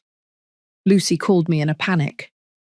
"Attorney, they're taking computers, documents, everything. They say they have a warrant." "Let them," I said with a calm I didn't feel. "Everything is in order. Let them check whatever they want." But I knew what this meant. Weeks, possibly months, without full access to my files. Cases that would be delayed. Clients who would lose confidence, calculated collateral damage. Third, and this was the most painful, A letter arrived. It was from the American Bar Association. A formal complaint had been filed against me, alleging unethical conduct in Adrienne's case. They said I had a conflict of interest by representing my own daughter, that I had used my personal position to exert undue pressure on the authorities. The letter indicated that there would be a disciplinary hearing. Depending on the outcome, I could face temporary suspension of my license. 32 years of an impeccable career. 32 years defending what was right. And now, for defending my own daughter, my license was at risk. That night I sat in Robert's study, the one we had shared for so many years. His books still on the shelves, his chair still next to the desk. I needed his wisdom, his calm, his perspective. "I don't know if I can do this," I said to the empty space. "I don't know if I'm strong enough." Of course there was no answer, but then I remembered something Robert used to say when I came home after especially difficult days in court. "Audrey, justice doesn't always win, but those who fight for justice never truly lose, because the very act of fighting, of refusing to give up, is already a victory." He was right. He was always right. I got up, wiped away the tears I hadn't noticed were falling, and returned to the living room where Adrienne was sitting, looking at her phone with a lost expression. "Honey," I said, sitting next to her, "I need you to understand something." She looked at me. "We are going to lose the things in this fight. Maybe I will lose my license temporarily. Maybe you will lose some cases at your job. Maybe we will lose friends, reputation, money. Mum, let me finish. We are going to lose things, but there is something we are not going to lose. We are not going to lose your life. We are not going to lose your dignity. We are not going to lose the truth. And when all this is over, when you look back, you will be able to live with yourself, because you will know that you did the right thing, that you did not surrender to fear, that you did not allow a violent man and his murderer mother to dictate your destiny." Adrienne hugged me. "Thank you," she whispered, "for not giving up on me. Never, my love, never." We stayed like that, embracing, while outside the sun set over New York City. Tomorrow would come with new challenges, new battles, new attempts to destroy us. But tonight, in this moment, we were simply a mother and a daughter, supporting each other. And that, I decided, was enough. Because the most important moral revelations was not about Helen or Michael. It was about us, about our strength, about our resistance, about our absolute refusal to be destroyed. They had power, money, connections. But we had something stronger. We had the truth. And the truth, sooner or later, always finds its way to the light, even if it has to pass through all the darkness first. I still wonder if I did the right thing by not giving in to the pressure. Sometimes I wonder if protecting my daughter was worth risking everything I built. What about you? What would you have done in my place? The disciplinary hearing was scheduled for a Tuesday morning. I put on my most formal suit, the navy blue one Robert had given me for my 10th anniversary as a lawyer. I carefully applied my makeup, covering the dark circles from sleepless nights. I put my hair up in a neat bun. I had to look like what I was, a professional with 3 decades of impeccable experience, not a woman on the verge of collapse. Adrienne wanted to come with me, but I told her to stay home. I didn't need her to see her mother judged for the simple act of protecting her. The Bar Association building was downtown, an old, imposing structure with those columns that are supposed to inspire respect for justice. That morning it only inspired disgust. The hearing room was on the 3rd floor. When I walked in, there was a panel of 5 lawyers sitting behind a long table. 3 men, 2 women, all older than me, all with carefully neutral expressions. I recognized 2 of them, Mr. Chippy Arthur Bell, a corporate lawyer who had always looked down on those of us who specialized in family cases, and Ms. Patricia Harris, who 30 years ago had been my classmate in law school. We hadn't spoken in a decade. "Attorney Vance," said the panel chairman, a man of nearly 70 named Richard Wells. "Thank you for appearing." As if I had a choice. I sat down in the chair across from them, alone.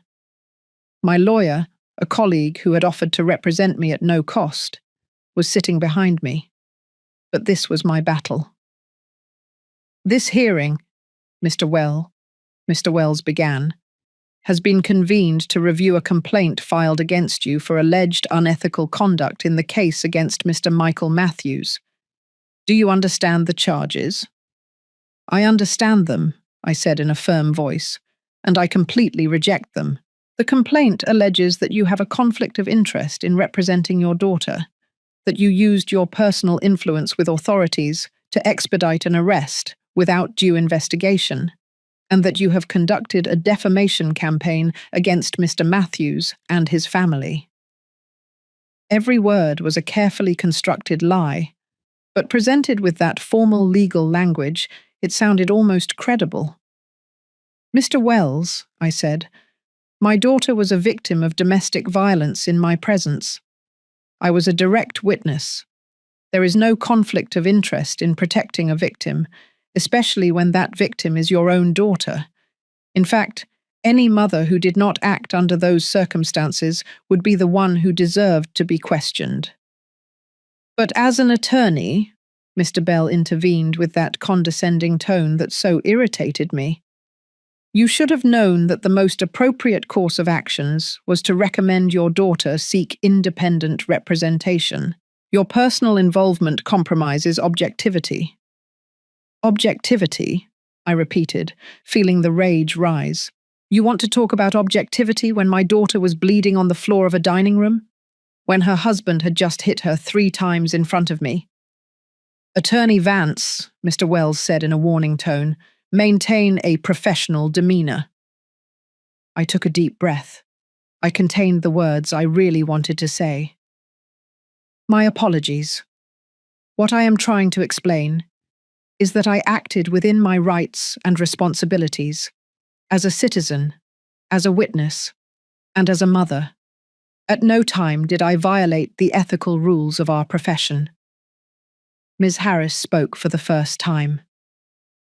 "Audrey," she said, and the use of my first name took me by surprise. "I understand your position, but you must understand that this situation is complicated. Mr. Matthews comes from a respectable family. His uncle is a magistrate, his cousin is a prosecutor. There are considerations." "Considerations?" I interrupted her. "Considerations about what, Patty? About whether a rich, connected man can hit a woman without consequences?" "I'm not saying that." "Then what are you saying?" Uncomfortable silence. Mr. Bell took the floor again. "What Ms. Harris is trying to explain is that your passion for these domestic violence cases, while admirable, can sometimes cloud your judgment. You have built an entire career on being the defender of women, and now, conveniently, your own daughter becomes a case." "Conveniently?" My voice came out louder than I intended. "Are you suggesting that my daughter made up being hit so I could have another case?" "I am suggesting that the situation raises legitimate questions." "The only legitimate questions here," I said, rising from my chair, "are why we are having this hearing in the first place. Who filed the complaint? Who funded it? And what connections do they have to the Matthews family?" "Attorney Vance, sit down," Mr. Wells ordered. I did not sit down. I have been in this profession for 32 years. I have defended 218 women. I have won 186 cases. I have helped pass 3 victim protection laws. My record speaks for itself. And now, I continued, for the first time in my career, I face a disciplinary hearing. Not for malpractice, not for negligence, not for dishonesty, but for the unforgivable crime of protecting my own daughter from a violent man. If that is grounds for suspending my license, then suspend it. But let it be clear on the record that this panel chose to side with an abuser over a victim, with power over justice. Attorney Vance, Mr. Wells began, I am not finished. I have evidence, recordings, that prove Helen Matthews, the accused's mother, admitted to murdering her own husband 11 years ago, that she explicitly threatened my life, that she orchestrated a smear campaign against my daughter and me. All of that is being investigated by the relevant authorities, Mr. Wells said. It is not relevant to this hearing. Not relevant? I laughed without humour. It is completely relevant, because it demonstrates that this complaint is part of a pattern of intimidation and manipulation. And you, I looked at each one of them directly, are allowing yourselves to be used. I finally sat down. My heart was beating so hard I could hear it in my ears. The panel exchanged glances. There was an exchange of looks I couldn't decipher. We will take a 30-minute recess, Mr. Wells announced, to deliberate. They left the room. My lawyer immediately came over. Audrey, that was intense. I don't care. They needed to hear it. Yes, but attacking the panel directly, I didn't attack them. I told them the truth. I got up and left for the hallway. I needed air. I needed space. I took out my phone and called Adrienne. Mom, how's it going? Honestly, I don't know. I said what I had to say. Now it's a matter of waiting. Do you think they're going to... I don't know, honey. But if they do, we'll find another way. There's always another way. I love you, Mum. I love you too. I hung up and leaned against the hallway wall. I closed my eyes for a moment. When I opened them, someone was standing in front of me. It was an older man, perhaps 80 years old, with a cane and a suit that had seen better days. Attorney Vance? He asked in a trembling voice. Yes, can I help you? No, I came to help you. I looked at him more closely. There was something familiar about his face, but I couldn't place it. I'm sorry. Do we know each other? Not directly, but I knew Ray Matthews. He was my first cousin. My breathing stopped. I am Albert Matthews, he continued. I was the person who testified in the original investigation into Ray's death, the person who was later threatened into silence. Did you send the package? I asked in a low voice. He nodded slowly. I have lived with that guilt for 11 years. I knew what Helen had done to Ray. I saw him change in those last months. I saw the fear in his eyes. And when he died, I knew it wasn't an accident. Why didn't you say anything? Because I was afraid. Helen threatened me. She told me that if I kept talking, I would have the same accident as Ray. And I was a coward. I let her get away with it. His eyes filled with tears. But when I saw what she was doing to that girl, to your daughter, I couldn't stay silent anymore. I hired a private investigator. I planted listening devices in Helen's house when I went over for a family dinner. I recorded everything for 3 weeks. Why anonymously? Because I'm still afraid. Because I have grandchildren. Because the Matthews family has power. But at least now the truth is out there. At least now there's a chance for Helen to pay. I looked at this old man, shaking with his cane, who had found the courage to do the right thing after 11 years. Thank you, I said simply. Thank you for giving Ray a voice after so long. It was the least I could do. He was a good man. He didn't deserve what happened to him. Would you be willing to testify? Officially? He hesitated. If they guarantee me protection, then yes, it's time for this to end. It's time for Ray to have justice. I gave him my card. I promised him that Commander Vance would contact him to arrange protection. When he left, limping with his cane down the hallway, I felt something I hadn't felt in weeks. Hope. The 30 minutes turned into an hour, then 2. Finally, I was called back into the room. The 5 panel members were seated again. Their expressions were illegible. Mr. Wells spoke. Attorney Vance, this panel has carefully reviewed the evidence presented, the allegations against you, and your defense arguments. We have decided to temporarily suspend this hearing. What? I couldn't contain my surprise.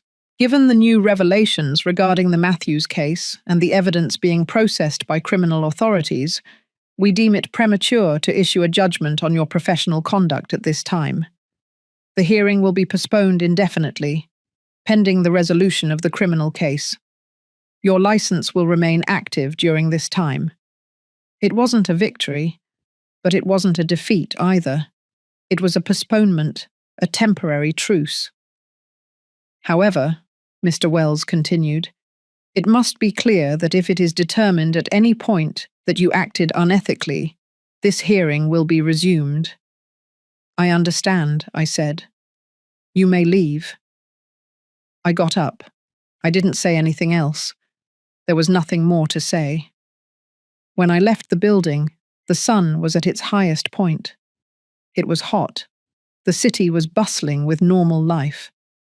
I called Adrienne immediately. They didn't suspend me, I said as soon as she answered. They postponed the decision. Is that good? It's the best we could hope for today. I'll make coffee when you get home. The apple cider kind, the way Dad liked it. Perfect, honey. Perfect. But as I drove back to Georgetown, I didn't feel relieved. I felt exhausted. Exhausted from fighting. Exhausted from defending ourselves. Exhausted from having to justify every action, every decision, every word. I arrived home and found Adrienne in the kitchen, as promised. The smell of hot apple cider, cinnamon and brown sugar filled the house. It reminded me of Robert. It reminded me of quiet Sundays. It reminded me of a life that no longer existed. Mum, Adrienne said, serving me a cup. Are you all right? Yes, I lied. Just tired. There's something I need to tell you. Something in her tone put me on alert. What happened? I got a call from the pharmaceutical company. My stomach sank. They officially fired me. They said my indefinite leave has turned into contract termination, by mutual agreement, according to them, to avoid scandal. Adrienne. It's not your fault, Mum. It's just that I'm losing everything. My career, my friends, my reputation. Everything I worked for 10 years is crumbling. I watched her sit on the kitchen counter with that same defeated posture I had seen in hundreds of victims throughout my career, and I realized something terrible. We were losing, not legally, not yet, but we were losing the war of attrition. Helen and Michael didn't need to win in court. They just needed to slowly destroy us, take away everything that mattered until there was nothing left to fight for. It was a brilliant strategy in its cruelty, and it was working. That night, while Adrienne slept, I sat in Robert's study again. I don't know how much longer we can resist, I said to his photograph on the desk. We are losing everything, and I don't even know if it will be worth it in the end. Of course, there was no answer. But then my phone rang. It was Commander Vance. Attorney, I need you to come to the station. First thing tomorrow morning. It's urgent. What happened? Michael Matthews. He violated the restraining order. He was arrested 2 hours ago. My heart raced. What did he do? He went to the Beverly Hills house, the house he shared with Adrienne. Apparently, he didn't know that we had installed surveillance after the threats. The cameras caught everything. Caught what? The commander paused. They caught him destroying the house, breaking windows, trashing furniture, and writing messages on the walls. What kind of messages? Threats. Very specific threats against Adrienne and against you. I closed my eyes. Where is he now? In custody. This time he won't get out easily, not with violation of a restraining order, destruction of property, and threats documented on video. I'll be there first thing in the morning. I hung up and stared into the darkness outside the window. Michael had lost control. He had crossed the line so obviously that not even his family could protect him this time. It was a victory. But I didn't feel victorious. I felt hollow, because I knew this wasn't over, that Helen was still out there, free, dangerous, and that as long as she existed, neither of us would truly be safe. The Beverly Hills house looked like a war zone. We arrived early in the morning, Adrienne and I, escorted by Commander Vance. The police had cordoned off the area. Neighbors peered from their windows, some taking photos with their phones. The scandal Michael so feared creating, he had finally created himself. The front door was splintered, as if it had been kicked repeatedly. When we walked in, the smell of spray paint hit me immediately. The walls were covered with words. "Liar, whore, I'm going to kill you, this isn't over," written in red spray paint, like blood. Adrienne covered her mouth, holding back a sob. The furniture was destroyed. The sofa she had chosen so carefully, slashed with something sharp. The dining room table, where that fatal dinner had taken place, overturned. The fine porcelain dishes that had been my mother's, shattered on the floor, and in the kitchen, we found the worst. The Japanese knife Robert had given Adrienne, the one that had been damaged that first time Michael hit her, was now stuck in the wooden counter. Next to it, a handwritten note, "For when you return." The implications were clear and terrifying. "Everything is documented," Commander Vance said, showing me his tablet with the security footage. "He arrived at 11:30 at night. He spent 3 hours here, systematically destroying every room. In the video, you can see Michael moving as if possessed, yelling, crying, breaking things. At times he was talking to himself, as if having a conversation with someone who wasn't there." "Is he under the influence of something?" I asked. "Toxicology analysis are pending, but his behavior suggests a psychotic episode, or just uncontrolled rage." Adrienne walked through the house as if in a trance, touching the remnants of her former life. "I bought that lamp in Santa Fe," she murmured, looking at the ceramic pieces on the floor. "On our first anniversary, I thought we would grow old together in this house." She knelt beside the fragments, touching them carefully, as if they were sacred relics of a life that no longer existed. "Adrienne," I said softly, kneeling beside her, "this is not your life. This was an illusion. Your real life is waiting for you. A life without fear, without violence, without having to measure every word." "But Mum, look at this.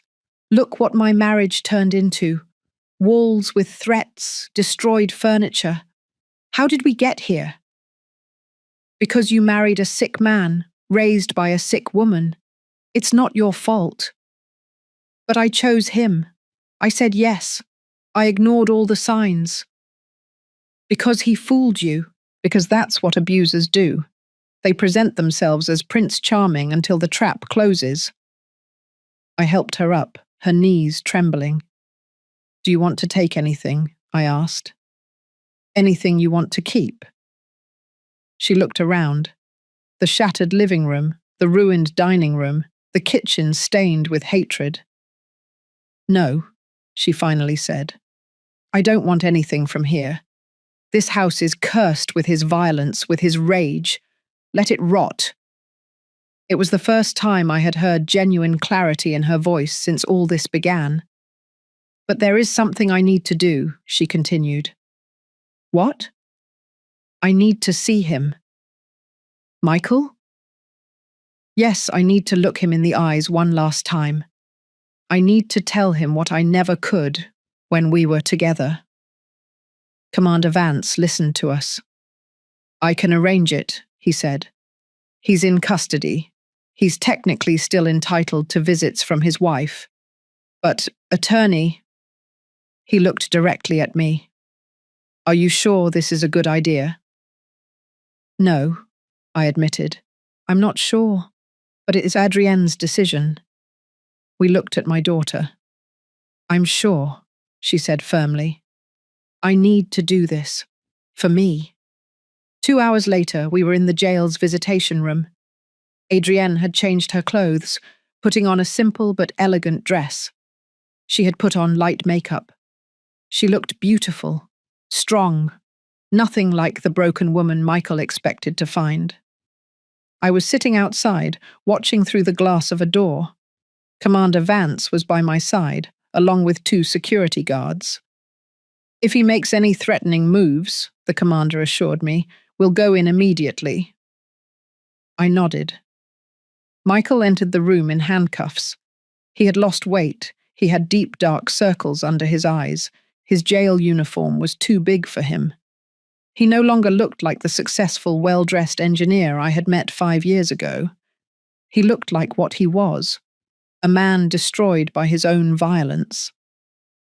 When he saw Adrienne, his face went through a sequence of emotions: surprise, relief, hope. Adrienne, he said, his voice breaking. You came. I knew you would come. I knew you still love me. Adrienne didn't answer immediately, just looked at him with an expression I couldn't decipher. Sit down, Michael, she finally said. He obeyed, sitting across from her with his handcuffed hands on the table. I made a mistake, he began immediately. A terrible mistake last night. I don't know what came over me. It was like something broke inside of me. But I can fix it. We can fix everything. If you just forgive me. I didn't come here to forgive you, Adrienne interrupted him. The silence that followed was absolute. What? I didn't come here to forgive you, Michael. I came to tell you the truth I should have told you 3 years ago. Adrienne, please, no. It's my turn to talk now. For the first time in our marriage, you are going to listen to me without interrupting, without yelling, without hitting. Michael closed his mouth. Something in Adrienne's tone must have told him that this time was different. When I met you, she continued, I thought you were everything I had ever dreamed of. Smart, successful, charming. My friends envied me, my family admired you. I thought I had won the lottery. But little by little, so gradually that I barely noticed, you started changing me, molding me into something that wasn't me. You criticized my clothes, questioned my friendships, controlled my time, and I allowed it because I thought that was love. I thought your jealousy meant you cared. Adrienne, everything I did was because I loved you. No, she said firmly. What you felt wasn't love, it was possession. I wasn't your wife, I was your property, something you thought you could control, manipulate, punish when it didn't obey. Michael shook his head, tears beginning to fall. No, it's not like that. I love you. I have always loved you. Did you love me when you hit me for spilling a drop of water? Did you love me when you locked me in our room because I came home late from work? Did you love me when you destroyed the house we bought together and wrote death threats on the walls? Every question was a stab. Michael flinched with each one.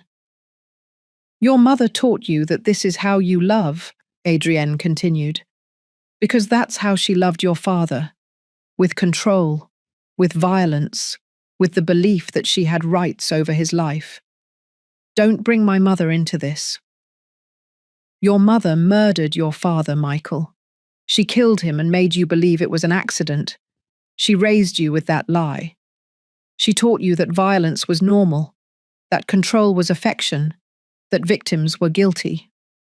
That's a lie, Michael screamed, rising from his chair. The guards tensed, ready to intervene. Sit down, Adrienne ordered with supernatural calm, and to my surprise, Michael obeyed. We have recordings, Adrienne said, of your mother admitting what she did, threatening to do the same thing to me, with you right there, listening, supporting her. She wasn't serious. Yes, she was serious. And deep down you know it. You have always known it. That's why you never questioned the accident story. That's why you never really investigated how your father died. Michael fell apart, literally bending over the table, sobbing. I don't know who I am without her, he admitted through tears. I don't know how to be. She is all I have. And that, Adrienne said, is precisely the tragedy, because you could have been different. You could have chosen to be the man you pretended to be when we met, but you chose to be like her. What am I going to do? Michael asked, his voice that of a lost child. What's going to become of me? I don't know. And honestly, Michael, it's not my problem anymore. Adrienne stood up. I came here for one reason, to tell you that I am no longer afraid of you, that I no longer blame myself for what you did to me, that I understand that you were both a victim and a perpetrator. But that does not excuse what you did.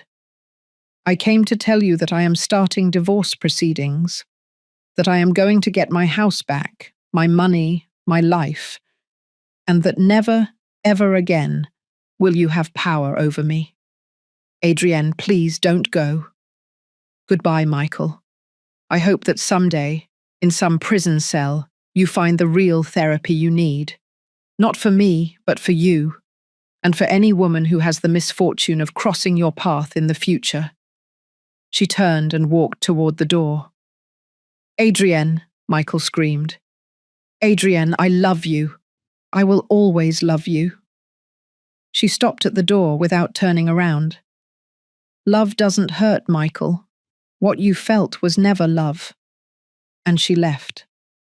When the door closed behind her, I saw her transform. The shoulders she had kept tense throughout the conversation finally relaxed. The tears she had been holding back finally fell. But they were not tears of sadness.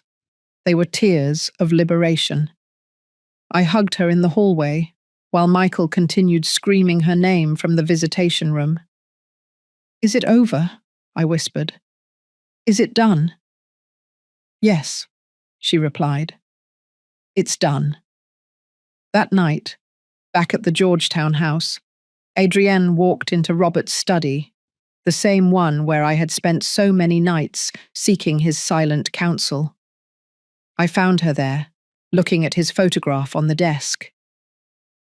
Do you know what the strangest thing is? She said without looking at me. During all these months, I thought Dad would be disappointed in me, for marrying Michael, for not seeing the signs, for needing to be rescued.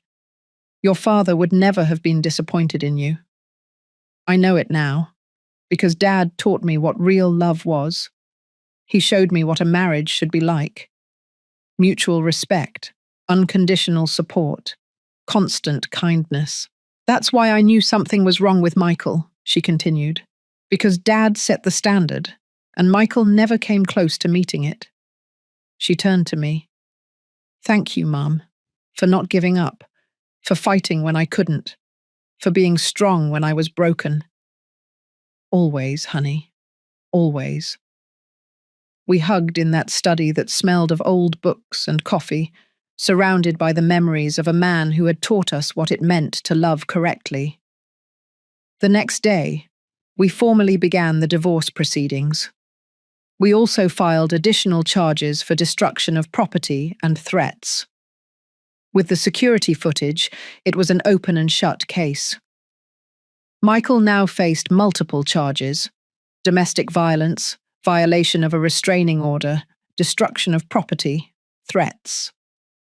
His family's lawyers tried to negotiate, but this time there was no room for negotiation. The evidence was too clear, the crimes too obvious, but Helen remained. She was still free, awaiting trial for her role as an accomplice in the violence against Adrienne. But now, with Albert Matthews' testimony and the recordings confessing Ray's murder, the prosecutor's office was reopening that investigation too. One afternoon, a week after the confrontation with Michael, I received an unexpected call. It was Helen. "Attorney Vance," she said with that voice I had learned to hate. "We need to talk." "We have nothing to talk about." "On the contrary, we have a lot to talk about. My freedom, my son's future, and what I am willing to do to protect both." "Are you threatening me?" "No, dear. I am offering you a deal." "I don't make deals with murderers." "How dramatic. Listen, I know you have recordings. I know that traitor Albert sold me out. But I also know that those recordings are not admissible in court. They were illegally obtained. They may not be directly admissible, but they provide the basis for a full investigation. And when that investigation is finished, you will spend the rest of your life in prison." "Maybe or maybe not.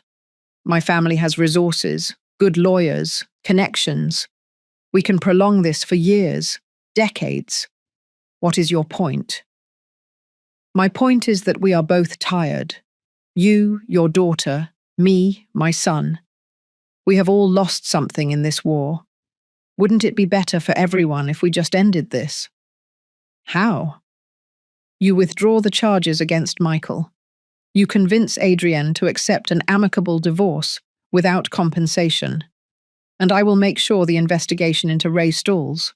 Everyone moves on with their lives." "Are you crazy? Do you think I'm going to let your son escape without consequences?" "Not without consequences. With reduced consequences. 1 year in prison instead of 6. Mandatory therapy. Permanent restraining order. Something that allows him to rebuild his life eventually.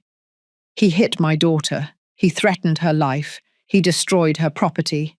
And you have destroyed her life, her reputation, her career. Isn't that enough?" For a moment, just one moment, I considered the proposal. Not because I thought it was fair, but because I was tired, so profoundly tired of fighting. But then I remembered Adrienne's words in the visitation room. "Love doesn't hurt." And I knew my answer. "No," I said firmly. "There is no deal. You and Michael are going to face full justice. No shortcuts, no negotiations, no family protection. That is a mistake, attorney." "No.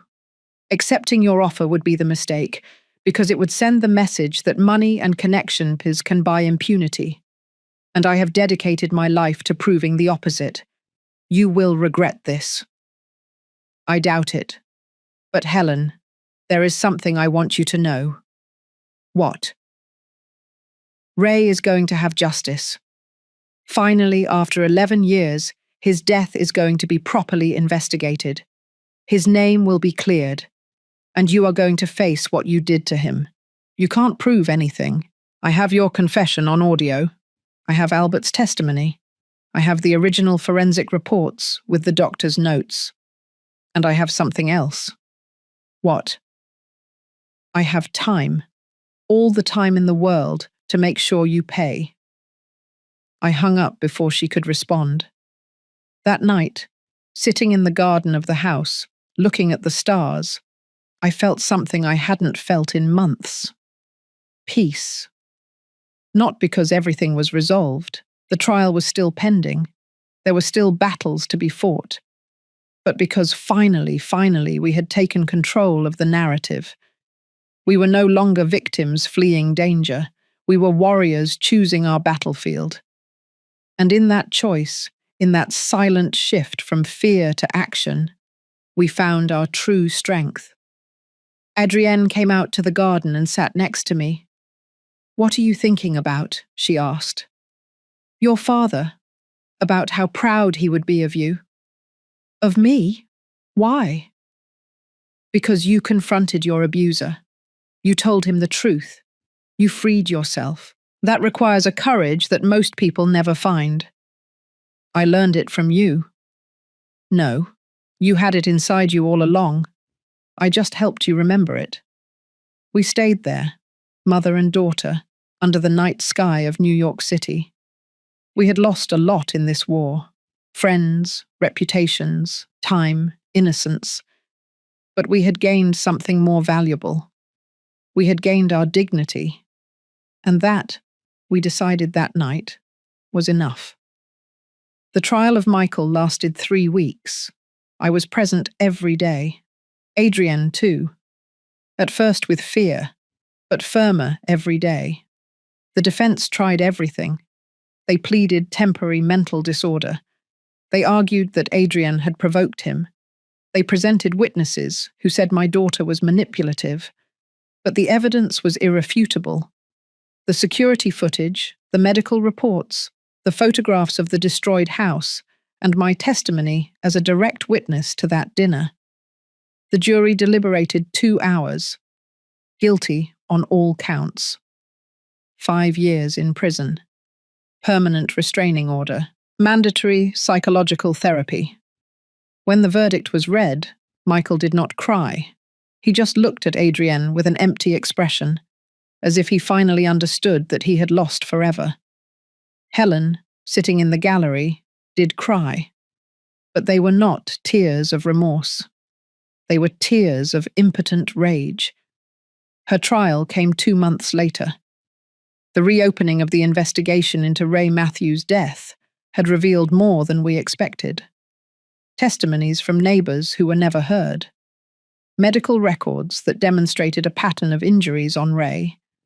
Financial records that showed how Helen had taken total control of her husband's accounts months before his death. And the recordings. Those darn recordings where she confessed everything. Helen's lawyers fought hard. They argued that the recordings were inadmissible, that Albert's testimony was prejudiced, that there was no physical evidence after 11 years. But the judge, a woman of 60 years old, with a reputation for being inflexible in violence cases, allowed much of the evidence to be presented. The trial lasted 5 weeks. It was exhausting, painful. Every day revealed new layers of Helen's darkness. The final verdict, guilty of felony battery in the case of Adrienne. Guilty of obstruction of justice for the cover-up of Ray's death. 12 years in prison. When the judge read the sentence, Helen finally lost her composure. She screamed. She called the judge corrupt. She pointed at me and yelled that I had destroyed her family. "You destroyed your own family," I replied calmly. "I just made sure you paid for it." They took her out of the room in handcuffs, still screaming threats. But in her eyes, I saw something I hadn't seen before. Fear. Real fear of what awaited her. 12 years in prison for a 64-year-old woman meant she would probably die there. And for the first time in this nightmare, I didn't feel satisfaction, only sadness for all the pain this woman had caused, for the lives she had destroyed, including that of her own son. 6 months after the trial, Adrienne received a letter. It was from Michael, from prison. She hesitated to open it. We sat in the kitchen for half an hour, looking at the closed envelope. "Do you want me to open it?" I offered. "No, I need to do it." She opened it with trembling hands. The letter was short, handwritten with shaky handwriting. "Adrienne, I don't expect you to read this. I don't expect you to forgive me. I just needed to write these words, even if they never reach you. I am in therapy, real therapy, this time. I have started to understand what my mother did to me, what I did to you, the cycle of violence that I repeated without even realizing it. My therapist asked me last week if I was ever truly happy in our marriage. It took me days to realize that the answer is no. because it wasn't happiness I felt. It was control, and when I lost that control, I was so terrified that I responded with violence. I know I will spend years here. I deserve it. But I want you to know something. You were right. About everything. My mother killed my father. I knew it always, on some deep level that I never wanted to acknowledge, and I chose to become her because it was easier than facing the truth. I am not asking for forgiveness. I don't deserve it. I just ask you to live, to be happy, to find the love I could never give you. And if you ever have a daughter, teach her what I never learned. That love does not control. It does not hit. It does not destroy. Love liberates. Michael. Adrienne finished reading with tears falling onto the paper. Do you think he's sincere? She asked. I think he's beginning to see the truth. If that will turn into real change, only time will tell. Should I answer? Do you want to? She thought for a long moment. No, because anything I say to him would make it about him, about his redemption, about his process, and I am no longer part of his story. She folded the letter carefully and put it away in a drawer. But I'm going to keep it as a reminder that even monsters of Chinsom are human, sick, broken, but human. That same month we received news about the Matthews family. Magistrate Edward Matthews, Michael's uncle, resigned from his position after an internal investigation revealed that he had inappropriately used his influence in multiple cases, not just ours. The prosecutor cousin also faced charges for obstruction of justice. The family that had seemed so powerful, so untouchable, was crumbling. Not because of our direct actions, but because finally someone had shone a light on their shadows. And roaches always run when the light is turned on. Christine Douglas, Helen's friend who had called to intimidate me at the beginning, posted a public apology on her Facebook. She said she had been misled, that she didn't know the full truth, that she supported victims of violence. It was a lie, of course. She was just trying to save her reputation, but I ignored her. She was no longer worth my energy. Adrienne sold the Beverly Hills house. She couldn't bear the idea of going back there, and I completely understood. With the money, plus the compensation the judge ordered Michael to pay, she bought a small but bright apartment in Brooklyn. A new place, without memories, without ghosts. I helped her decorate it. New furniture, bright colors, plants in every window. It's mine, she said the day she moved in. Completely mine. No one can destroy it. No one can take it away from me. Exactly. But the true karmic justice came unexpectedly. 1 year after Helen went to prison, I received a call from the warden. Helen had suffered a stroke. She survived, but was partially paralyzed. She needed constant assistance for the most basic activities. The woman who had controlled everything, who had exerted absolute power over her family, now depended completely on others to eat, dress, move. Is it terrible that I don't feel sorry? Adrienne asked me when I told her. No, it's human. She never felt sorry for her victims, but I don't feel happy about her suffering either. That, I said, is what makes you different from her. That is what makes you better. Life, we discovered, has a poetic way of collecting its debts. Michael, the man who used his strength to control, now lived in a cell where he had no control over anything. Helen, the woman who had taken Ray's mobility and life, had now lost her own mobility. And we, the ones who had been pushed, hit, threatened, now walked free. It wasn't revenge, it was balance. The universe, finally, finding its midpoint. 2 years after the arrest, Adrienne got a new job at a smaller company, but with a boss who valued her talent and respected her boundaries. She started going out with her friends again. Some of the old ones came back, apologizing for abandoning her. Adrienne forgave them, but kept her distance. She had learned who her true allies were. She even started dating someone new, a doctor she met at a conference, gentle, patient, with no need to control her. "He's so different, ain't it, Mum?" she told me one afternoon while we were having coffee in her apartment. "He asks my opinion. He respects when I say no. He encourages me to spend time with my friends. It's so strange that it's normal. That's how it should always be. I know it now, thanks to you, and thanks to Dad, for showing me what real love looks like." As for me, my license was never suspended. The disciplinary hearing was officially closed without action. My firm survived the IRS audit without problems.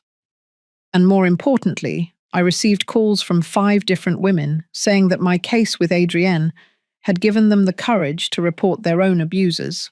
"I saw how you fought for your daughter," one of them told me. "And I thought, if a successful lawyer wasn't ashamed to admit her daughter was a victim, then I shouldn't be either." That was my true payment.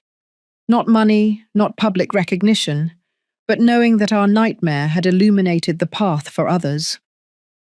One afternoon, 3 years after that fatal dinner, Adrienne and I visited Robert's grave. We brought fresh flowers, cleaned the headstone, and sat on the grass next to it.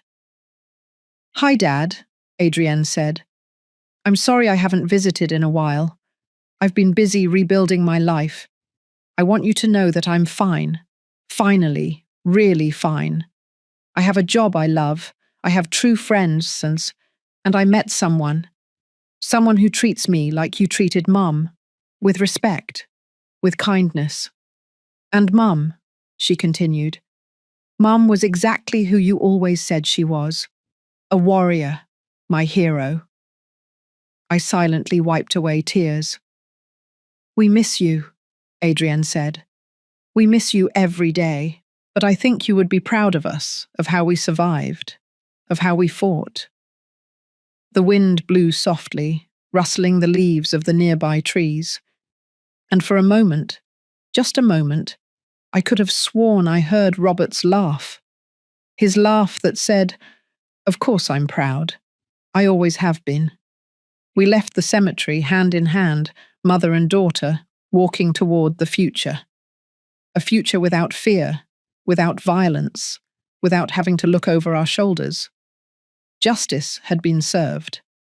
Not perfect, because human justice never is, but enough. And karma, that cosmic balance that we work so hard to believe in, had done its part. Those who caused pain now lived in pain, and those who suffered now walked free. That's how the universe works. We discovered, slow, imperfect, but inevitable.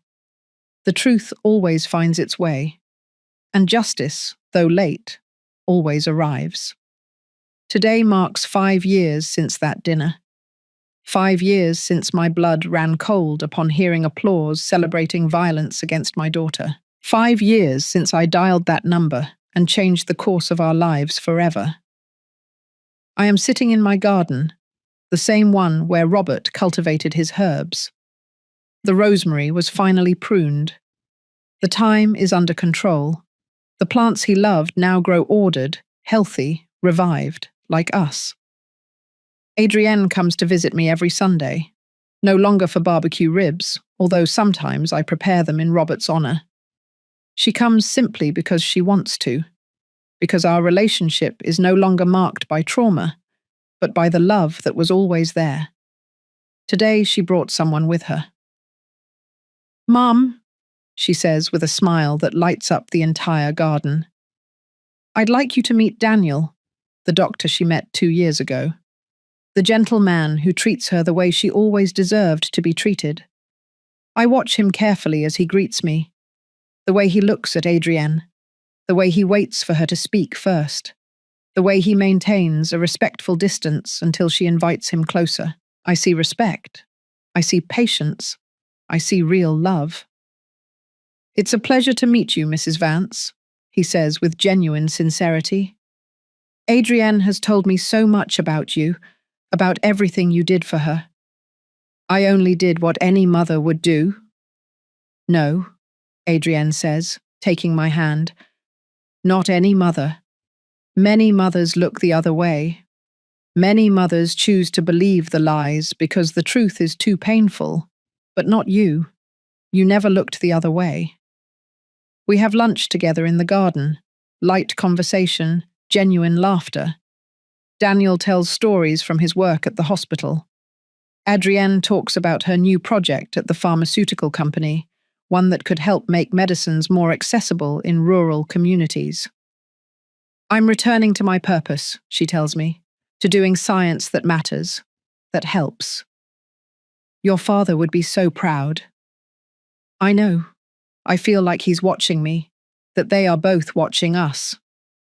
After lunch, Daniel kindly offers to wash the dishes. Adrienne and I stay in the garden, alone for a moment. Is it serious? I ask. Yes, she replies with a shy smile. Very serious. Mum, he asked me to marry him. My heart leaps, not with fear this time, but with hope. And what did you say? I said I needed time, not because I have doubts about him, but because I need to make sure I'm ready, that I've healed enough. That, I say, is exactly the right answer. It shows that you've learned, that you know your worth. I also told him that before I could say yes, he needed to know my whole story, the violence, the trial, everything. I don't want secrets in this relationship. And how did he react? He hugged me, told me that nothing in my past changes how he feels about me, that he admires my strength, that he would be honored to spend his life showing me how a woman should be treated. My eyes fill with tears. Then you have my blessing when you're ready. Thank you, Mum, for everything, for never giving up on me, for showing me I deserved something better, for saving my life. You saved your own life, honey. I just gave you the tools. We are silent for a moment, listening to the wind in the trees, the chirping of birds, the ordinary life we almost lost. Do you know what I've been thinking lately? Adrienne says. What? About all the women who weren't as lucky as I was, the ones who don't have a lawyer mother, the ones who don't have resources, the ones who are trapped with no visible way out. I think about them all the time. I've been considering something. I want to use my story, publicly, to help others. I look at her, surprised. Are you sure? That means exposing yourself, reliving the trauma. I know.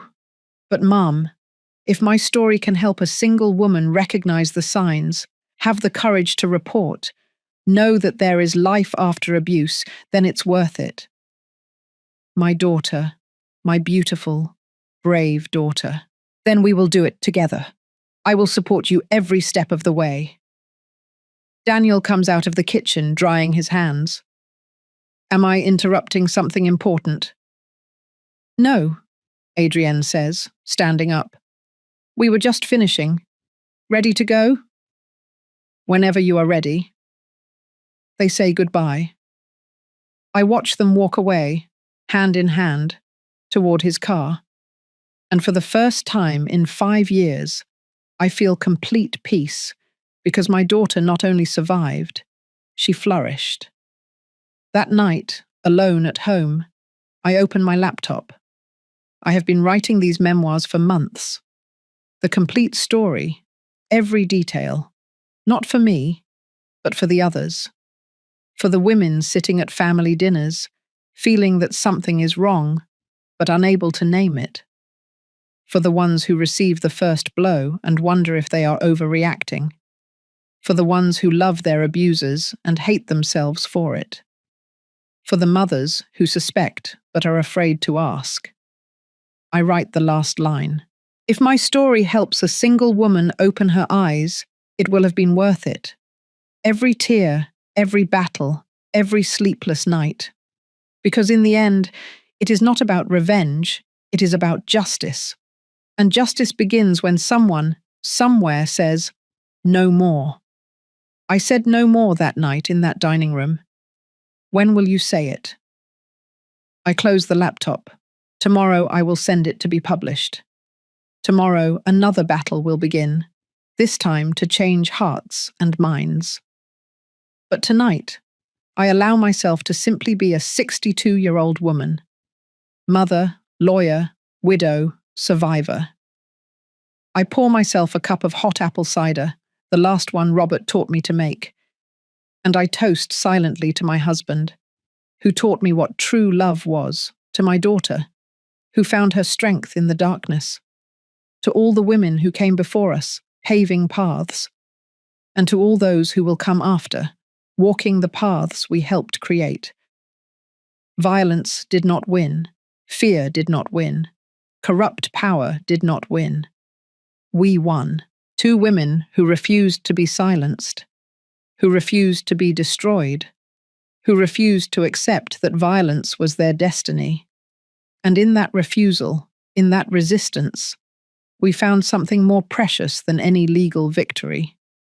We found our voice, our dignity, our freedom. If you are listening to this and recognize your story in mine, I want you to know something. You are not alone. You are not crazy. It is not your fault. And yes, there is a way out. Maybe you can't see it now. Maybe you feel trapped. Maybe you love the person who hurts you and that confuses you. All of that is normal. But listen closely to me. You deserve love that doesn't hurt. You deserve respect that is unconditional. You deserve to live without fear. And when you are ready, when you finally say, "No more," there will be people there to help you. Lawyers, counselors, shelters, families, friends. You may lose things along the way. I lost friendships, reputation, years of peace. But I gained something more important. I gained my daughter back, and she gained her life. So thank you for listening to me until the end. Thank you for allowing me to share this story that I kept for too long. If this story touched your heart, subscribe and activate the little bell to hear more stories of women who transformed their pain into wisdom. Every day, a woman, a life lesson. Share this story with someone you love. Sometimes a story like this can change an entire day. It can change an entire life.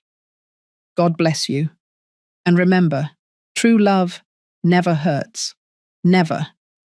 Until next time, sincerely, Audrey Vance, a mother who saved her daughter and a daughter who saved her own life.